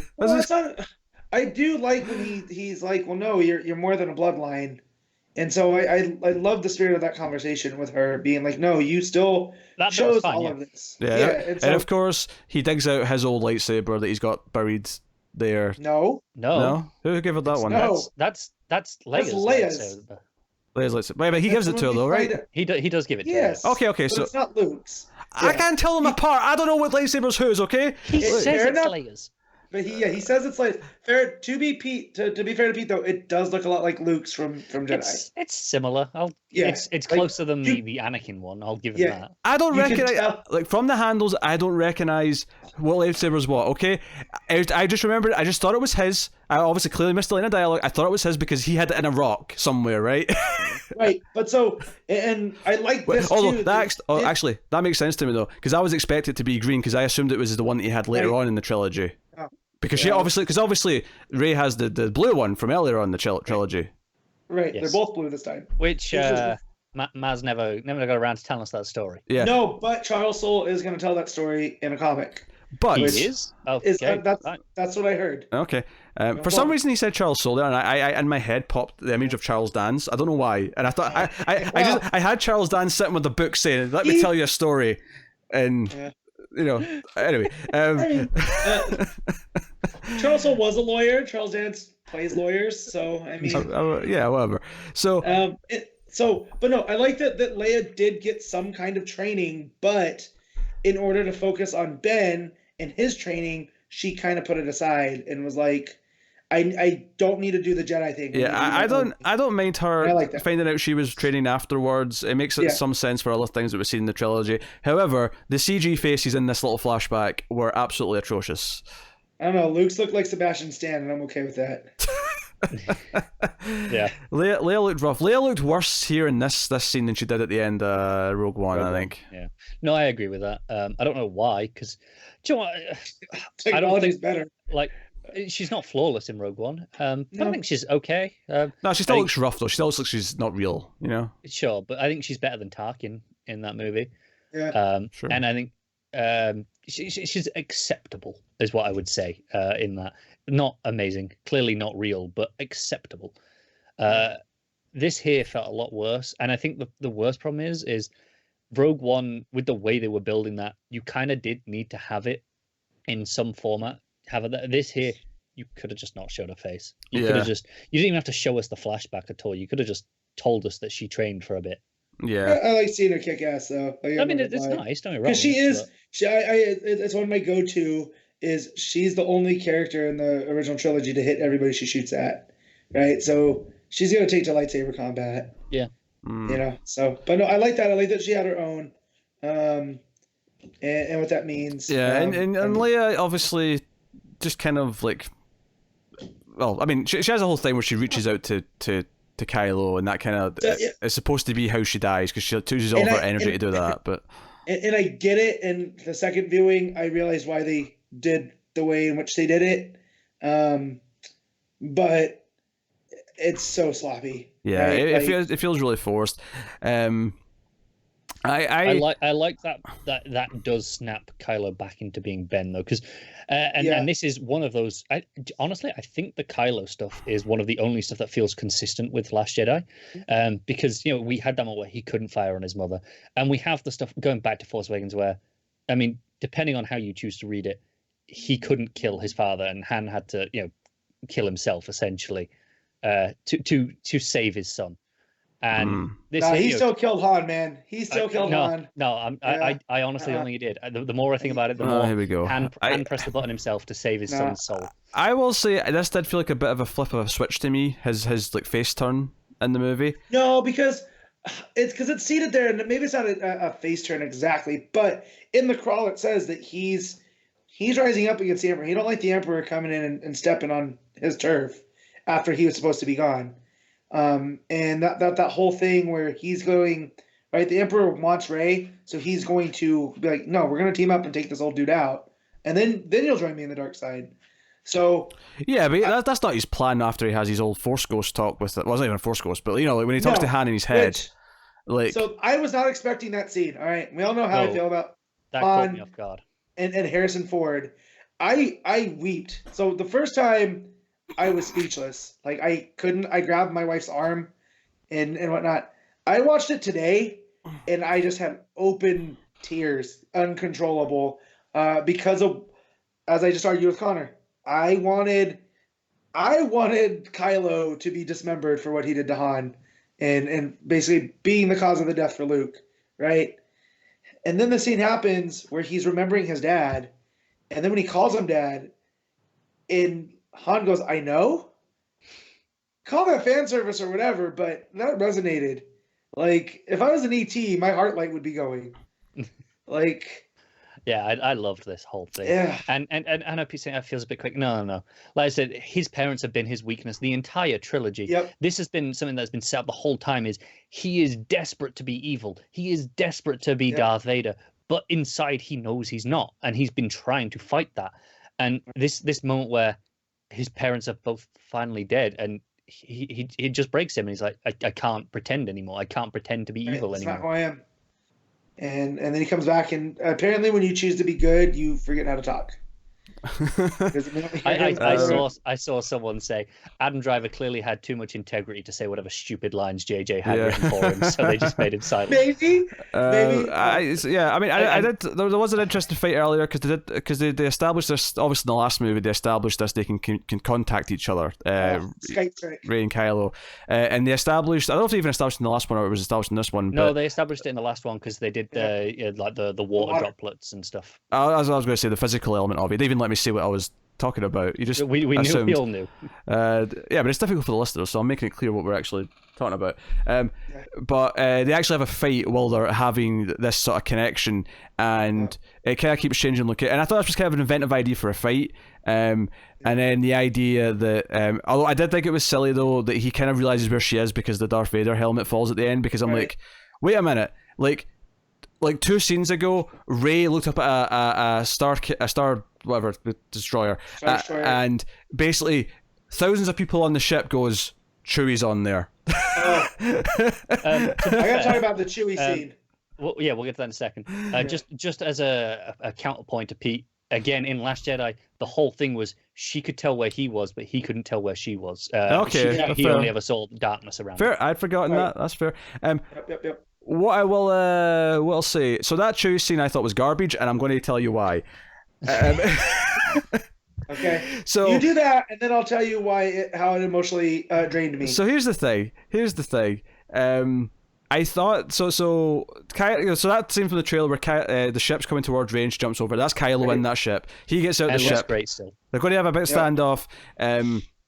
The others are getting ready to go on this little ship, and Finn says, hey, Chewie's on the ship, he's been arrested, he's on the ship, and we see this transport ship going up, and Rey just, like Magneto, this is what it reminded me of Magneto in like X-Men First Class, she puts her hand up, she's like, no, I'm holding out of that damn thing, and she's holding the ship. Or the Force Unleashed, when you have to pull down a Star Destroyer. Yeah, that's such a cool moment.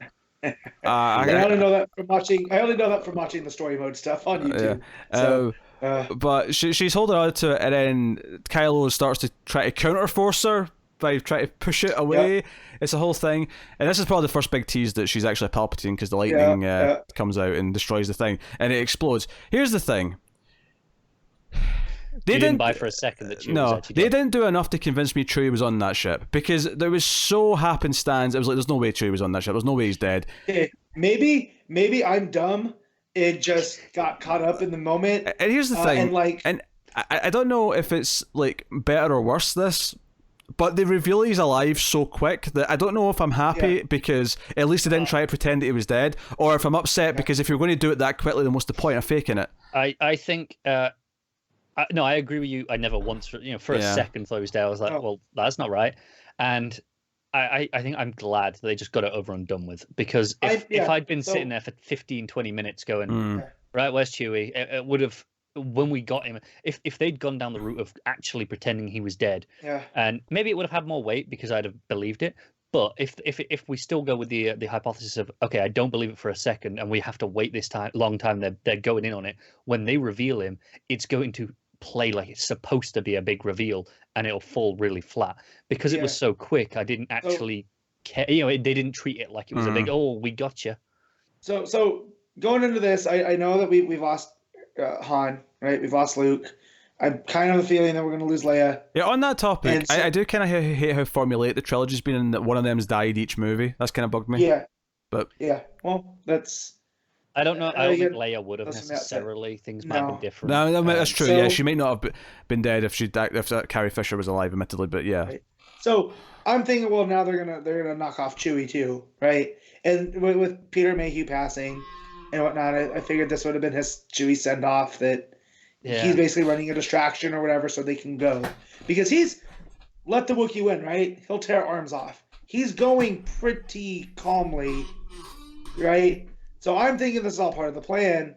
And then when he gets blown up or not blown up, I was so shocked, right, that they had just taken Chewbacca from me. Pete, the last time I was that shocked and like was when Ciampa turned on Gargano. And I knew it was going to be another piece of wrestling shite. It was. That's the only time wrestling is like legit had tears from me, right? Like, and so then when I was like, he can't be dead. He's not dead. I felt like I was like a family member, that you're like, oh no, this is... So I went through the 5 stages really quick. Yeah, you had to, because they didn't give you much time. And then flipping Bill Weasley, he shows up and is like, oh, well, we have Captain. I was like, oh, there he is. And then I could breathe. Do you know what we're talking about, Chewie, is when Leia died, I didn't really feel it, because it was just like, it was really awkwardly shot because of how they were doing it, and it was like, all right, I get what they're doing, they have to do it. Chewie's reaction. Chewie's reaction broke me. I'm tired of losing all my friends. Like when he just breaks down, and oh my god, the tears start coming. Yeah, like, honestly, that moment hit hard. So, but I was gonna say on the second viewing, I was like, man, that was stupid. Got all worked up for nothing. Dummy. Of course they're not going to kill Chewie. Not right here. That's like killing the dog or the cat in a movie, and I feel like right? you've killed everyone else. You make a bigger deal about it.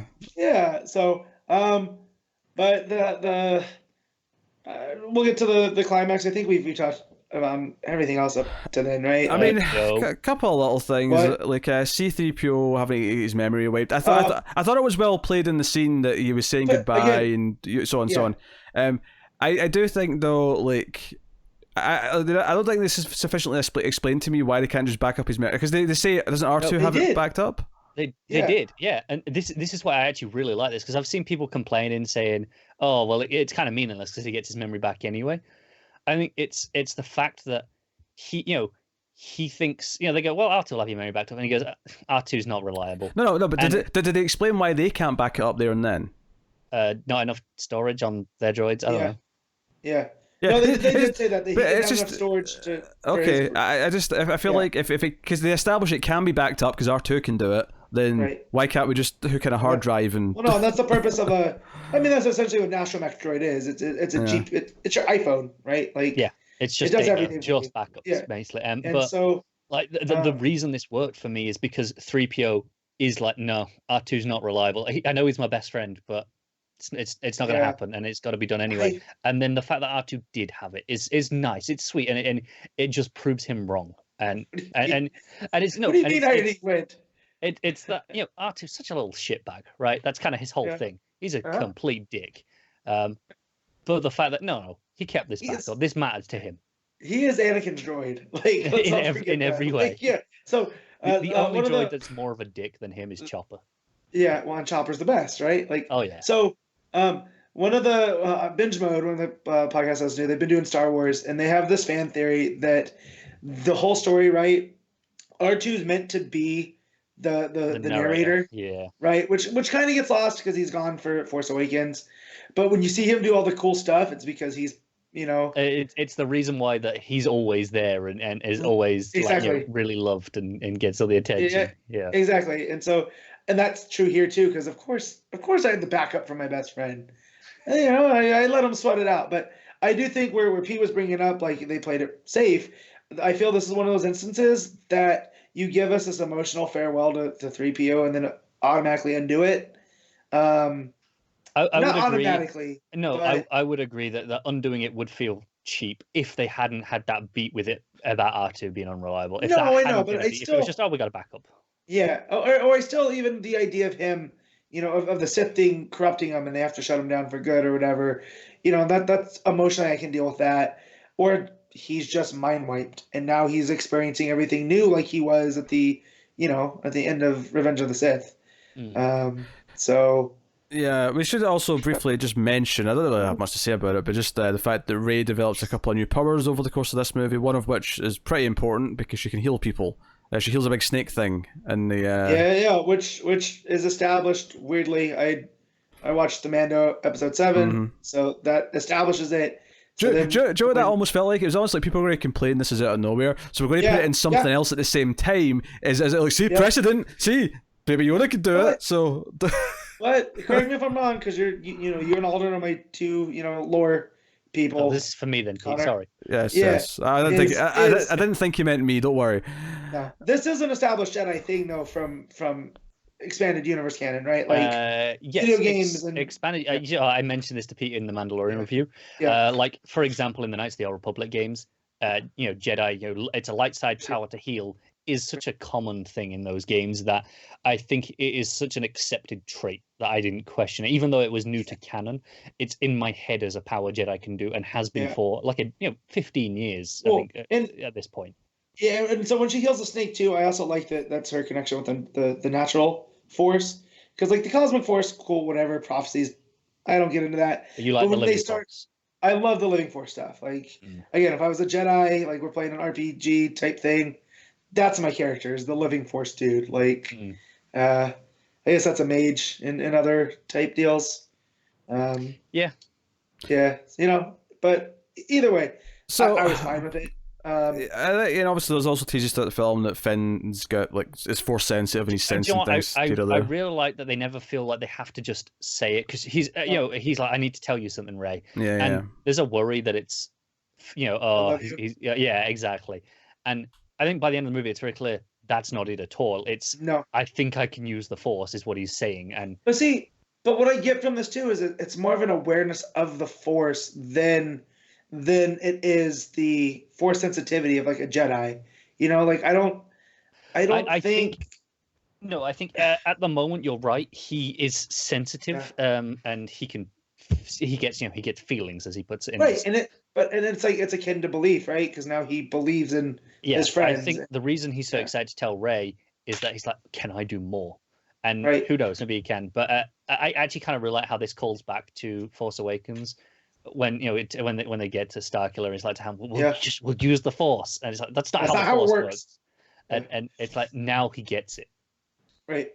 Yeah. Yes, I do. I will say, every time. I feel like bizarrely, Finn and Rey particularly, I feel like it does oddly feel like the story's not really done. Like, I can totally see there being another trilogy and them being the center of it, because I feel like we could actually get to some interesting stuff with Rey, because she's actually finally completed finishing just copying the previous arc in the previous trilogy, and now we can see the new thing do something different maybe. Not that I want more, admittedly, but no, this is Joseph Campbell's hero journey though. Like this is Star Wars. Like I'm okay with her copying that heroes thing, and I like that to a point. I think the ending feels a bit weird for me with Rey.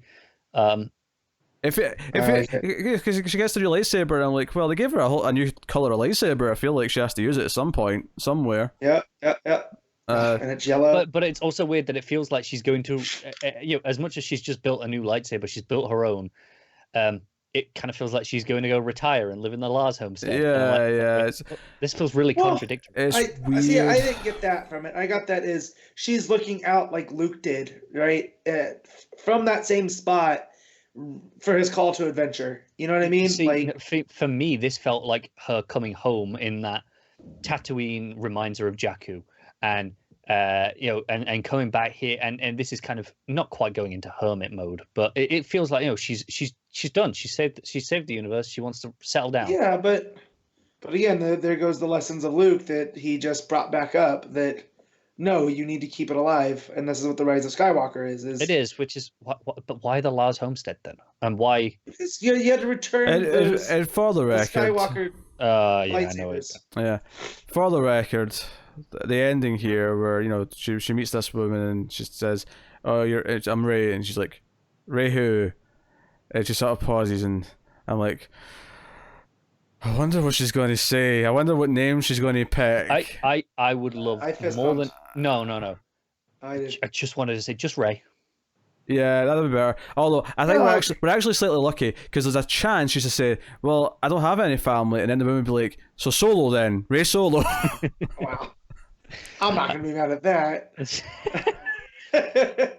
Honestly, just Rey, like her being like no, because accepting that she's made her own destiny. She doesn't have to be a Palpatine or a Skywalker to be special. No, she can just be Rey.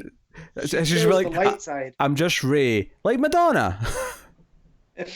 Cut to black. I like to think Rey she'd have gone of with hope. Cher, but whatever. Right. Like Cher, sorry, yes. So this is where I guess I'm in the minority. I like that she said Skywalker, and I understand that it's symbolic of her choosing the light side, not the dark. I understand that. My problem is, I feel like she can choose the light side and just be Rey. She doesn't have to be a Skywalker. I think that's okay. but I feel that she feels like she is a Skywalker.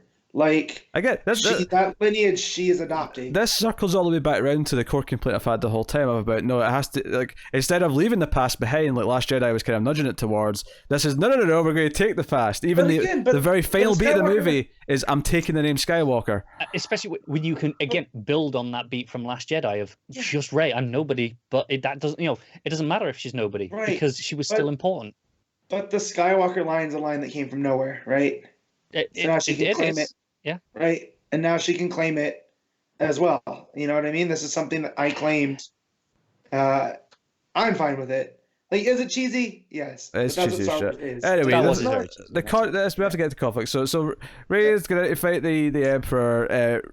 Kylo's kind of on his way. He fights the Knight, so we've barely seen, to be honest, at this point. Like we see a couple of times. Chumps. He takes them all out. So mad. I love the use of the their connection where she passes him the lightsaber in the middle of the fight. Yeah. That is the best use of she passes him whatever one it was because they're both blue. It was Luke's. Because that's the one he wanted the whole time. Yeah. Which I guess they just reforged after the last movie because it was in half at the end of the last movie. I guess they just reforged it. But it's got like a leather handle on it now and whatnot, and So they reforged it, and it's the family lightsaber. So I like that it goes to him. She gets Leia's. And so here's what I really hate just about the action of the final fight. So he gets into the fight with Rey and Palpatine, and Palpatine, it kind of just amounts to him like waving his hands at them and either forcing them back or lightning at them. And the final moment of the fight, after it looks like Kylo might be dead, he's went down the cliff. Although you fully expect him to climb back up, by the end. Like if they just killed him off screen, I'm gonna riot. Right. Like you don't kill Kylo off screen. But she's basically, it all amounts to just that classic stupid anime thing of the beam hitting someone and then walking into it, and she gets a second lightsaber and has a cross, and I'm like, it's X-Men now. She's doing the X sign. I mean, to be fair, and I know Pete doesn't like the prequels, but like that's how Mace beat Palpatine.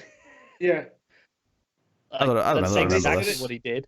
I don't remember. I don't see the prequels since the first time I saw them because they're terrible. And that's from what I understand, that's a battle tactic that he learned being a master swordsman. So that also shows Rey's adeptness, learning these things.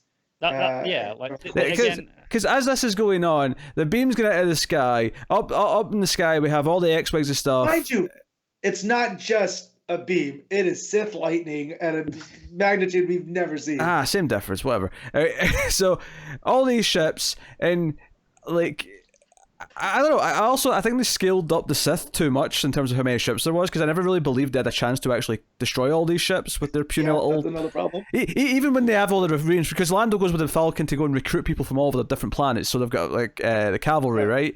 And obviously they're going to have the big moment where he shows up, and I suppose that's kind of what you could have been saying when I said there's like you said there's an on your left moment, because that's kind of what it is, I suppose, in a way. It is, and but it's also Dunkirk, right? Because these aren't. It's not a navy. These are. They are there to fight, though. They are there to fight, though, which makes it kind of like Marvel, or kind of like Endgame.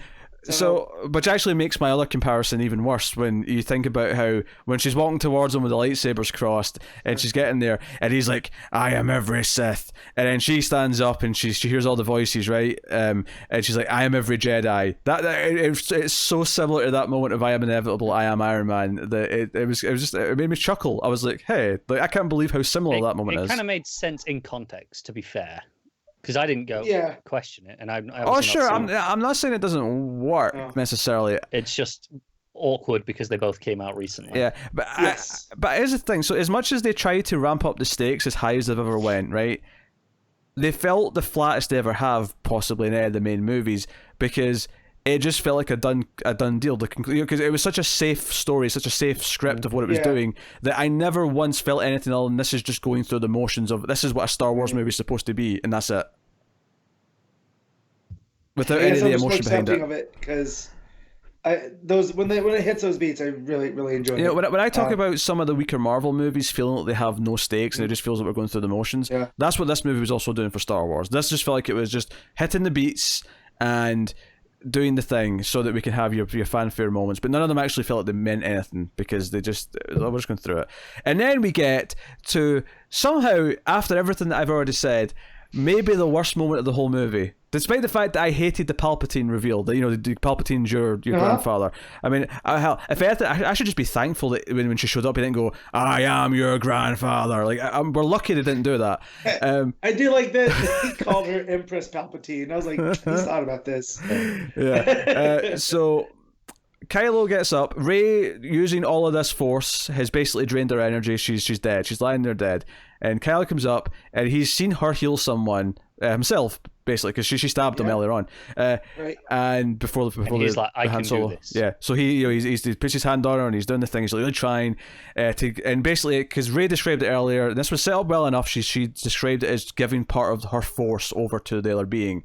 So obviously, because she's completely dead, for Kylo to make this work, theoretically, he has to give out all of his force. He has to do all of it. And I like this so far. Right, and he wakes her up, and he's got like a minute or whatever before he's going to drop dead. So there's kind of close, and there's kind of like really close, and they're so close. I'm like, this looks like they're about to kiss. Do not kiss. What are you doing, movie? Do not kiss. So my wife, major Disney fan, leans over to me, goes, "This is true love's kiss," and I go, "You shut your mouth. Don't you put that on there." Here's the thing, right?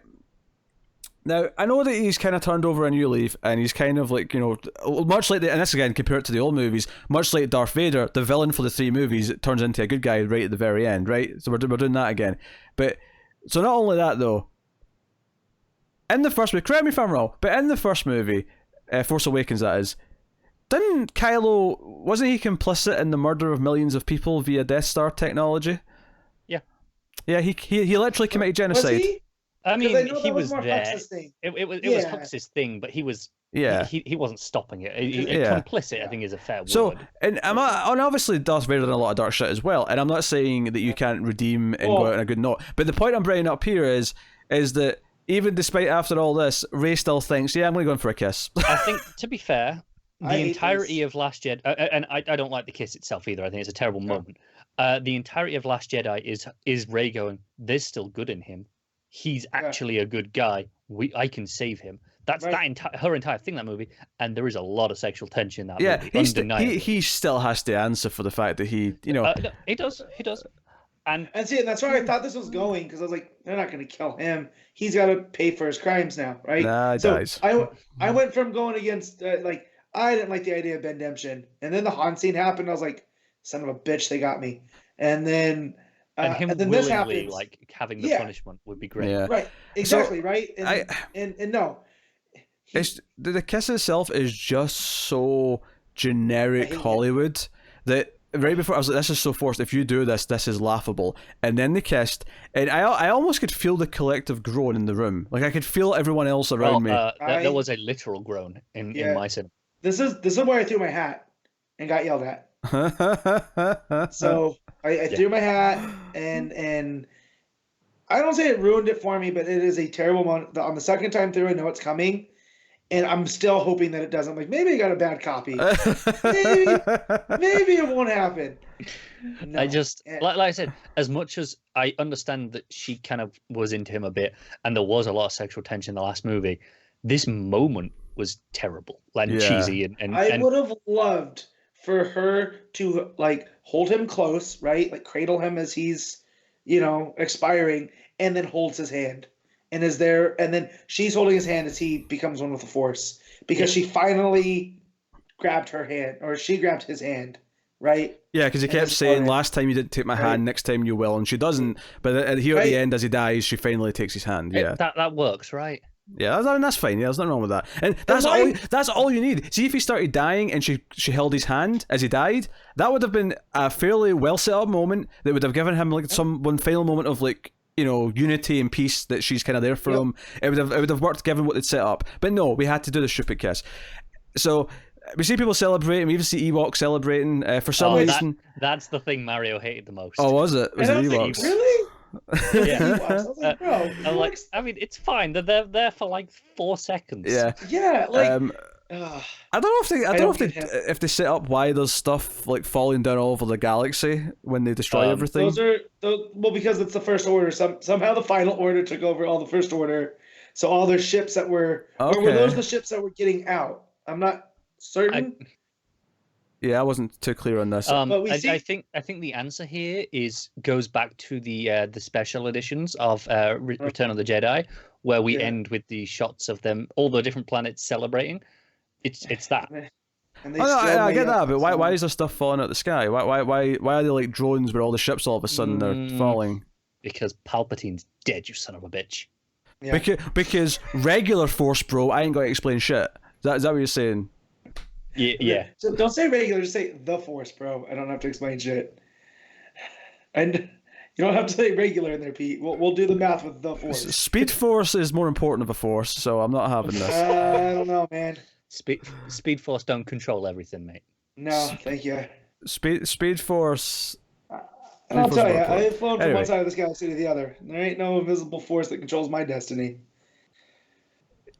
So we see, and obviously there is the almost cynical inclusive element of some of these Disney movies recently, where they've been trying to like say, hey, congratulate us because we finally put gay characters in something, and because they did this in Endgame as well. Endgame had the one scene of like a person like talking about being gay, and it was like a cameo. It was a cameo from one of the directors, and then this movie has one pair of people kissing in the background, and then you blink and you miss it, and that's it. Yeah, and, she was the captain or admiral, whatever rank she was in the last movie. She was a fairly prominent character in the last movie, actually. And she was there, and I was like, "Oh, okay. I didn't know that she was gay. Cool." No, it's just like there's some. Yeah, it felt I'm so. glad they didn't make a big deal about it. Yeah, that's in the marketing. On the marketing, sure, but it feels like it's just such a half measure, because it's like we don't want to actually devote any time to a character that's gay. We're just going to put this in the background there. I know. I'm still hearing Oscar Isaac saying that he wanted to do him and Finn, and they shot every scene under that intention, between him and Boyega. But Disney were like. So does Oscar just want to make out with Boyega? Because like I get it, but I'm picturing on set now, like during when they're shooting, like there'll be times when JJ will yell cut and just walk up and say, right, Oscar, take your hand away from Boyega's crotch. Right, let's do the take again. Right, let's do take two. I can't help it. And you buy that in character as well, that Poe bangs everything. Yeah, seems like a fit. Him and Lando. I feel him and Lando, if you're going to make the argument of pansexuality in Star Wars, it's those two. Absolutely. Yeah. So, I mean, that's basically the movie. Is there anything that I've glossed over that you would like to go back and... Yes, my least favourite fan wankery moment. Mm-hmm. Oh, shoot. We didn't even touch on it. We didn't even get there. And it's, relatively speaking, it's actually small. but it infuriated me more than any of the others. Maybe even more than the whole Palpatine thing, because at this point of the movie, I was like, right, I'm just accepting that's a thing now, right? We're just doing that. I don't like it, but that's what we're doing. This was in the final moments, and Maz comes over and gives Chewie the goddamn medal. Oh man, where's your heart? He just got his medal, man. Chewie doesn't need a medal. It's Han's. Chewie doesn't give a shit about a medal. He's already had a medal. He doesn't need this. No. But it's Han's medal. I know it is, but this was. He lost his family. Leia, gone. I know. Han, gone. Ben, gone. I know, but all of this was. See, Chewie finally got his medal. Yeah, I'm fine with that. I love Chewie. Chewie got his medal. He had it in a comic. He gave it away to a little girl on the planet with the flowers. It was nice. It was sweet. Yeah. He doesn't give a shit. The Phil Noto book. I know. It's a good one. Yeah. I can't get over like how much of Palpatine's in this and how they chose to make him the linchpin of the whole thing. And if we had any inkling of Palpatine from the beginning, that's fine. But the Emperor just seemed like he's gone. Like go back. I just watched Force Awakens. There's nothing about the Emperor or stirrings of a secret empire. There's no. There's nothing. He's also just really. He's just really cheesy as well. I hate them every time he's on screen. On you go. But I love it. Again, it's Star Wars. Like that's the problem. I've sat here and complained for an hour and a half, and I've had some pretty serious complaints. Yeah. But I still enjoyed myself almost all of the movie. I enjoyed it more the second where I know what I'm in for. I know. This isn't like Last Jedi where I'm going. Oh no, that's not a problem. But because I'm defending it because I think it's right. Yeah. And I'll stand by that. Oh. And this is where I see every single one of these flaws. I'm agreeing with a lot of them. I was annoyed at a lot of these things while I was watching the movie. Yeah, I still enjoyed myself. Anytime I wasn't being actively annoyed for like a second, I was like, I was smiling. Yeah. I definitely coming through the second, watch through.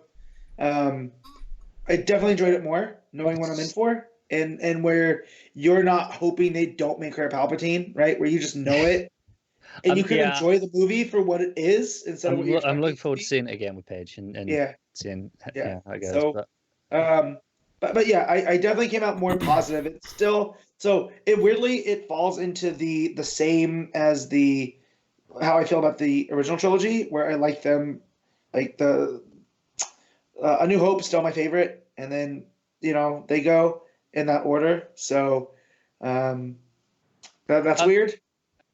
I mean, this follows the same pattern for me as well, in the sense that the middle one's my favorite. Yeah, and the first one's second. It's almost impressive, right? It follows that pattern. Yeah. But this, it's not. Clones is still the worst. Tim's list. I know he was trying to be, whatever, but he had all of the Disney ones listed below the prequels, and I can't. Sure, like Phantom Menace, like Revenge of the Sith. Clones is easily the worst Star Wars movie ever made. I'll just to sum up my feelings on the series as a whole in that sense. Like, this new trilogy is better filmmaking than the prequel trilogy, and it's not even close. I will say this though, like, potentially there was a good story to tell with the prequel trilogy. It's just the execution, the writing, the dialogue, the acting, all of it was pretty much shit. So everything. Well, yeah, but I feel like it's almost the opposite with this trilogy, where you've got talented people who can direct good movies, who can write good movies, actors who are doing really well in the roles, but the conceptual idea of the whole thing is just not there and flawed. And because of that... it kind of goes back to what we said at the start, is George had a vision. For better or for worse. Yeah. It was his vision, and no one has ever said otherwise. And... that's why he holds all the blame and all the credit for equal parts. Well, go back. They're not equal. So listening to binge mode, listening to binge mode and hearing about takes from back in the day about these movies, where George is like, "Oh, everybody always hated R2 and 3PO." No, George, they didn't. George, like, what are you going on about? You're looking for excuses, and. So I feel like weirdly this lands in the most George way possible. It is, but what I meant is, like, in the original trilogy, George only directed the first one, and but he still gets 90% of the credit for the other two, even though there were directors. His ex-wife editor arguably saved a lot of these films. We know that Carrie Fisher was rewriting stuff on set. Right. and script doctrine, all sorts of stuff. But he gets. And I'll say this because I'm in the company of two people I consider really close friends, and this is going to go out to everybody. And this might go a little bit on sacrilege here, especially to Connor. But like Star Wars movies are they're not good. All right, like they're fun and I love them, and they're a world that but they've always been a little bit off. Like even the original ones, with maybe the exception of Empire, right? Like here's the thing, I don't entirely disagree.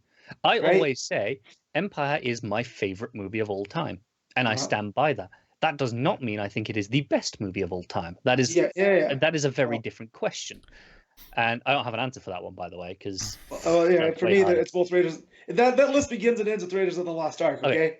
Don't at me. But my point is they're flawed. There's campy dialogue. Yeah. There's all sorts of things in those movies, but I love them unconditionally. Okay, I'm going to sum up why, to an extent, maybe the prequels, but definitely the sequel trilogy falter, and why a lot of these sequels and reboots, the things that come back in the old franchises, right? I can sum it down to this. When they were making Star Wars and they were making Empire and even Return of the Jedi, they weren't concerned with trying to make it something that they felt it should be. It was just, they were creating it from scratch, and even the sequels, even Empire and Jedi, even though, okay, it's following on, they weren't concerned with making sure they please, like, make sure people understand it's the exact same Star Wars they remember from the previous one. It was just, no, let's just do the next one, and those three movies as a whole have kind of established what people think of Star Wars as, right? This trilogy, there's an obsession, both by the people making it and a large part of the fan base, this has to be the Star Wars we know. This has to be, which is why I think Last Jedi stands apart in this trilogy, because it does not. I mean, the people watching it feel that way, it does not feel like this is what Star Wars should be. It's the same thing I said about Dark Fate, which I think is an okay movie. It's got some good ideas in it, but ultimately, it's too concerned with trying to convince us that it belongs with T1 and T2, rather than just doing its own thing and earning it on its own merit. It has to keep saying, "Hey, remember T2? Remember T2? This is just like T2. We're just like T2. Sarah Connor, she looks like just she did in T2."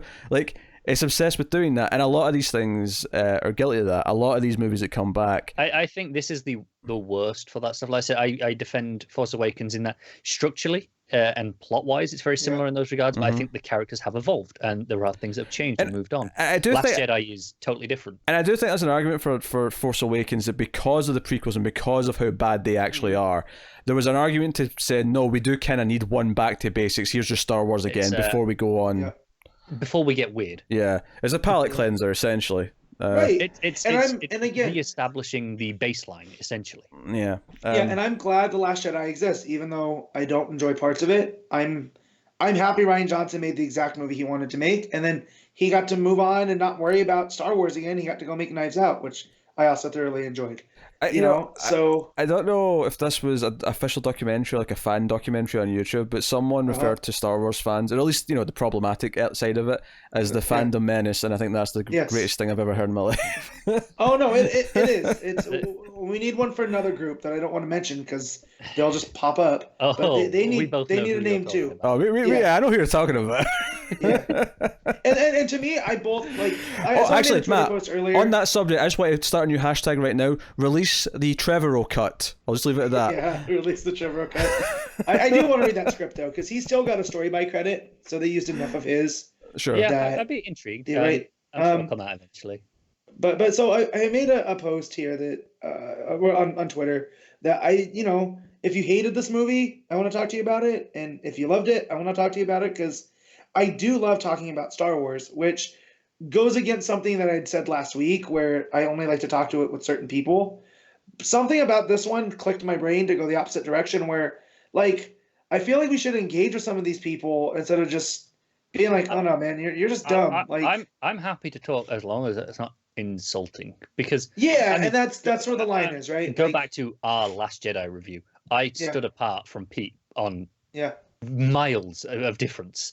Right, but and I always caveat with Pete, we're like, I have a friend that doesn't like The Last Jedi, but not for any of the reasons a lot of other people don't like it. Like, he has actual like cinema, like, if you don't like The Last Jedi because you think Rose is worse than Jar Jar, you can piss off. I don't want to talk to you. Yeah. But if you want to talk about how Johnson didn't pay off a moment that he'd set up, or he wasted the entire second act doing something that felt superfluous. Or entire subplots that feel like they just kind of could have been cut. Yeah, like, right. Failure, the greatest teacher is.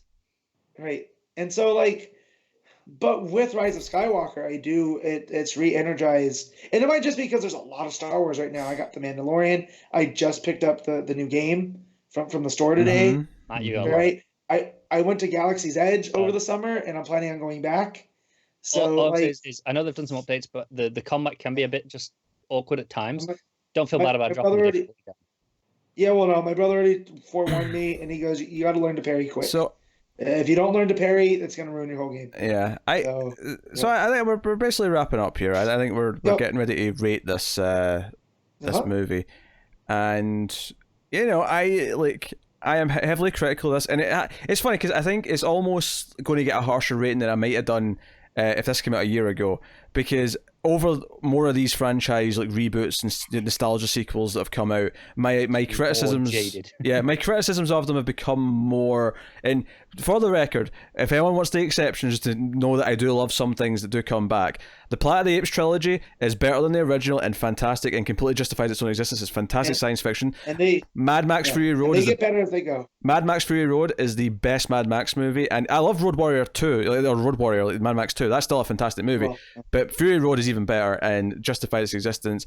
And I'll throw in the first Creed as well for being just a really good movie that stands on its own. And Creed 2 falls into nostalgia sequel. You could call Creed 2 the Rise of Skywalker of Rocky. You could call it Rocky 4 too. Rocky 4 Part 2. I wonder how many of Pete's spoiler-free reviews for these movies you could just copy and paste. A lot of them, you're probably right. You're probably right. And I've liked some more than others. I mean, I enjoyed Jurassic World, but it still falls into the same camp as a lot of this stuff. If you take your Dark Fate review, because obviously you just did that, a couple of months ago, and if you take that and just change the names to be applicable, just the spoiler-free section, not the specifics. Halloween. I wonder how much just copy and paste. Halloween 2018. Even though I do think horror slasher movies can just sequel forever, and I'll be fine with it. Halloween 2018 was way more nostalgia Force Awakens style than it was just a slasher sequel, in the way it was structured and the way it tried to tell a story. And you know that it was a problem when it ended up on both mine and Pete's most disappointing. And so the new Ghostbusters may be good. It may be an exception, but you know what? Like I can't get excited for these and there's too many of the big movies coming out are either it's basically one of two things or three things. It's either a comic book movie, a reboot / sequel to an old franchise that's already been famous for a long time, or it's Disney remaking an animated thing. Like that's your three big budget movies nowadays. Hold on. Basically, have you seen the Mulan trailer? Yes. Now, to be fair, Mulan looks. But here's the thing: Mulan, unlike Lion King and unlike Dumbo and unlike it's doing its own thing. Jungle Book, and it's not animated creatures. Yeah, unlike all those things, it's actually people in giant combat. Like I can see the appeal of doing the live action epic of Mulan. They're just making it a wuxia film, and I kind of love it. That's fine. This is what they should have been doing from the beginning. But all these other ones, Cinderella was all right. But all these other ones, it's like, this is almost all animals. Oh, we'll just do it in CG. But it's like technically live. Like, no. And I still haven't seen the Lion King. I haven't. Some of it, Jungle Book, was really good. Cinderella was solid. Beauty and the Beast was all right. It was enjoyable. And every time this argument comes up, someone always says there's always been remakes, there's always been sequels, blah, blah, blah. And that is true. There's always been these things. And I have no problem with them existing in moderation. But this is the thing I said to Connor a while ago. But Matt, if you think about, I like to bring up 1977, because that's Star Wars, through about 1985, right? Imagine, just consider for a second, how many of the things that we're still trying to copy and bring back that started in that 8-year period? Star Wars, right? Terminator, Back to the Future, Gremlins. No. What? We're not putting that out in the universe, Pete. We're not trying to copy. Alien. We're not trying to bring them back. Alien was in that time period, right? Yes. The thing even for and not all these have been big franchises, but Indiana Jones in that period, like Back to the Future is maybe one of the few exceptions where it's literally they've been able to hold it in so far, but for now, that's because Zemeckis won't. But everything else. But see, and I understand what you're saying, but also Ghostbusters was in that time period. Ghostbusters, damn it! I saw stuff from Bill and Ted 3, and I'm stupidly excited. So do you know what's different about that? Is it just feels like those guys went, screw it, let's do more, as opposed to we can make bank on this. Right. Maybe I'm still maybe, but so like I'm equally as cynical. much as I agree with what Pete's saying, though, I'm also part of the problem because up until this year, we're a big Disney family, but I haven't seen Frozen 2 yet. I didn't go see Lion King. Like I'm just like I'll catch up. I didn't see Dumbo. Like I'm just like because I don't. It's just a I want more, and I'm not saying they even need to be like the same. Like they don't need to be $200 million. Give me some original ideas that are maybe like $50 to $100 million, so they don't have to make as much silly money. This year at this point, well, absolutely, it's not perfect, but it kind of fits into this range of it's not silly expensive, but is damn good and deserves some praise. Ad Astra. Space Dad. It's a not entirely original idea in that. Oh yeah, we've yeah, seen similar things. It's very much a combination of a bunch of other things, but yeah. But that's why I like here. It's that feels like traditional cinema pastiche, just like oh yeah, okay, well we like this thing and that thing and that thing, so we're going to do our take that combines all of these. And it is original in its own right. It's its own property. It's not stupidly expensive, but it's expensive enough. What's really started in the last decade that's really took off into like a franchise? But John Wick, that's the one example I can think of. Yeah, buddy, John Wick 3 was dope. Right? So good. And I don't necessarily mind adaptations, but comic book movies are like we're at the seriously. See from 2021 onwards. I know. There's literally 4 Marvel and 3 DC every year. I got both trailers for Black Widow and Wonder Woman. I actually got the trailer for Black Widow as well, and it's the first time I'd seen it, and I was like, okay, it's a Marvel film. Yeah, see by the end, it's like she's flying through the air, and it's like all this big CG battle. Why has Black Widow got a big CG battle in the sky? Let's not do this. Well, there's that, and then there's the and fat jokes. And fat jokes. Yeah, it had me up until, and I like him. I like Hopper. I like Hellboy. Here's the thing, David Harbour. Stranger Things is largely about nostalgia, but here's the difference: is that's a show about nostalgia, as opposed to just using the nostalgia to like try and like sell something that we're bringing back. This is saying, hey, we grew up during this time period. We're going to use that as the setting and sort of have a love letter to all these different things that make our collective pop culture up. Yeah. But see, I also want to put a little bit of blame on the streaming services too, because a lot of the stuff that they're putting out, like that could be like these little small movies, they're turning them into series. Like I'm going through Netflix looking for something to watch, and I was like, I might watch this. Well, I'll get to it, Connor. Because and that's the thing. Just since you mentioned streaming services, like literally in the last few months, Disney Plus have announced a new Home Alone, a Turner and Hooch series. They're bringing back, or it's HBO Max are doing a Griswold sitcom on, like.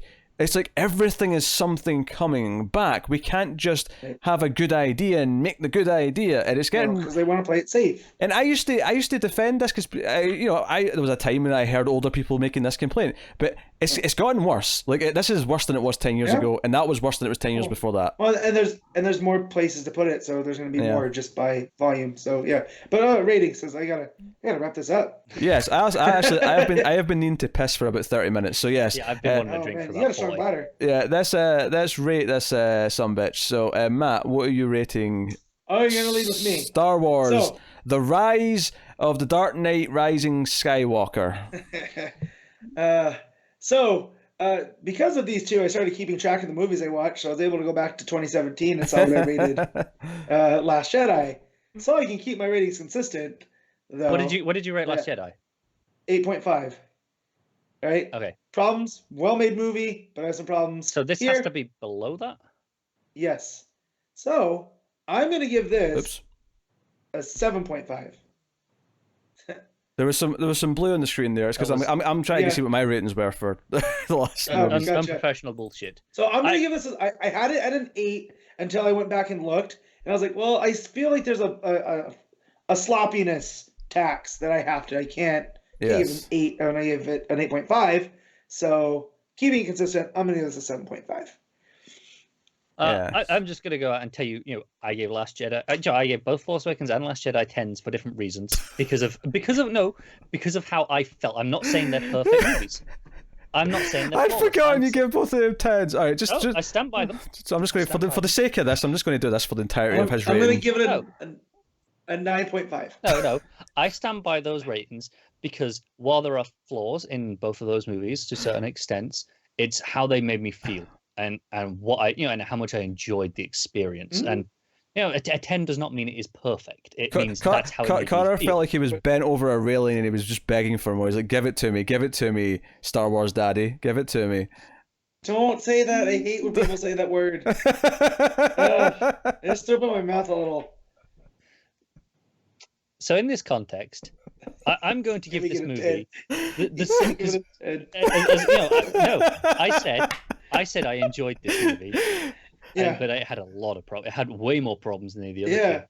Hey Carter, how was that sex? It was a 10. It made me feel, that's how it made me feel. It made me feel like a 10. Just out with it. 6. Oh! Whoa! This is the same scale of when there's a movie strikes again. There's a movie that's not very No, good. this is not degrading. He's ranking high. He's actually inflating this number. No, this is how I feel when there's a movie that I know isn't good. It's kind of not great, but I enjoy it. It's kind of fun. Where I'll throw on. I'll have fun watching that. That's a 6. Do you know? That's what this is. I know I'll rewatch this. Mike. Oh, jeez. I know I'll enjoy this movie, but I kind of hate it at the same time. Do you know what I love about this? It's like, I wasn't rooting for this to be bad anyway, but like there is a satisfaction to seeing the reaction to this and people actually admitting this isn't that good. There's something about that that's quite enjoyable for me. But still, I'd much rather watch this again than Last Jedi again. Well, I don't know what that says about me. I checked. I gave Last Jedi a 6 at the time, and this is me on not having touched it since. Yep. Right, Yep. which was admitting that there was enough good qualities to sort of peak it into just over the positive, but I think it has a lot of serious issues, which is why I can't, love it. But I respect it for trying to be different. This movie, I think, is both a bit of a mess because it feels rushed and the structure and all these things. It does too much fan wankery. It feels like it was made by committee in a room to be the safest possible thing, and it has no bite as a result of that, and it has absolutely laugh out loud moments, and the decision to make Rhea Palpatine and then the kiss at the end are both equally the most groan-inducing things maybe that I've ever seen in Star Wars. And as a result, I am giving this a well-earned 3 out of 10. Oh, this movie, as far as I'm concerned, is safe generic trash with some really bad decisions made throughout. So then I am that trash monster that turns around in the Death Star. And eats it all up. Yeah, I'm going to. Yes. So I'm pretty sure I went from an 8 from Force Awakens, which I genuinely thought was enjoyable, to a 6 in Last Jedi, to a 3 for Rise of Skywalker. Oh, man. And I don't need to see another Star Wars movie ever again. I'm good. You need to see Solo. Yo, someone make him see Solo. Bribe him again, guys. Tyler, if you're watching this, Yes. you're going to give him some shit if he doesn't. Oh, dear. Look, I'm already being forced to read Red Hood for the next time you have to read it, so don't give me that shite. Thank you, David. I love this. This is why I don't open myself up to this. Matt, this is a one and done. This is a one and done. It's not every month. It's just a one and done. He loves money so much. He's gonna cut himself. Like, good lord.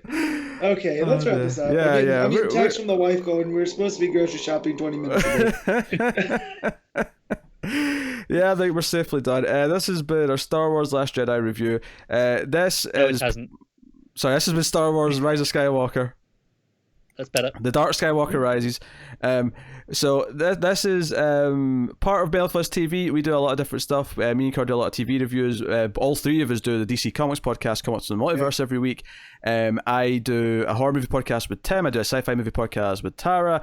And one of the things that's not happened as much recently is new movie reviews for whatever reason. That is something that I am making a commitment to change in 2020. In a variety of ways. The co-hosts might rotate around, and some might just be me, but there will be more current movies being reviewed starting in January. I'm making that pledge. So he says when there's nothing coming out in January. 1917's out in January. All right, you got one thing. Bad Boys. Well, I don't really care about Bad Boys, admittedly. Oh, I am Pete. Oh man. I didn't realize it wasn't even Michael Bay until I looked it up. Matt, if you want to review Bad Boys, I'll go see Bad Boys. No. He doesn't like that. He doesn't care that much. I mean, I'm going to see it, but I don't care about reviewing it. Yeah, I don't think I'm going to have anything to say about it. Plus, it's probably going to be like bloated like Bad Boys 2 was. It'd be like 2.5 hours long. Can we just do? Can we pretend there's a Bad Boys review and just copy and paste your nostalgia rant? And just you don't even have to go see it. Just assume. Bad Boys 2 is my favorite Michael Bay movie for what it's worth. So I have to give it to The Rock. Because I actually kind of like The Rock. That's my number 2, so that's fair. All right, let's wrap this. Sorry, clearly no one's seen Six Underground yet. No. Shop. So better things to do. Yeah. So better things to do. I have like a stack of like 20 and 2019 movies that are meant to be great that I've still not got around to. I am not wasting time on Six Underground. Yeah. What's Marriage Story, guys? It's fantastic. Yeah, I'll get to it. Adam Driver kills it. Ready or not? I gotta see that still. So yes. So if you want to support everything we do and check out other content we have, you can do all that. Go to patreon.com/MailFuzzTV where you can support us, as we said earlier, during the middle of the podcast. But you can also, of course, rate the podcast on Apple Podcasts, give us 5 stars, and that helps more people find us. Yeah, make sure you like and subscribe on YouTube. Ding the bell for notifications, all that kind of stuff. All of it does help. But that's pretty much us. Yeah, I already kind of plugged other things, so that can be us. We can be on our way. I think for the sake of people yelling at us angrily, you can get Connor on Twitter at ConnorRyan94, and you can get Matt on Twitter at MattSteele57, and you can get me on Twitter at Tim Vergulish. So thank you very much for joining us. He's terrified. So you can Wooble89 is terrified. Sharp. So you can see us next time, and we'll be back with more stuff. We're doing a lot of sort of top lists of the decade soon, and that's coming up. Our top 10s of the year and all that kind of stuff, though, we typically wait till February, March time, so we have a few months to catch up in movies we've not seen. So we usually do it around the Oscars, but they're a bit earlier this year. So yeah, maybe a little bit after them. But I mean, it gives us all a chance to catch up in a bunch of sort of smaller movies and indie movies that maybe slip by or whatever. So usually it's all 3 of us that will do the awards and the top 10s and stuff. But me and Connor will be doing our top 50s of the decade very soon. So look forward to that.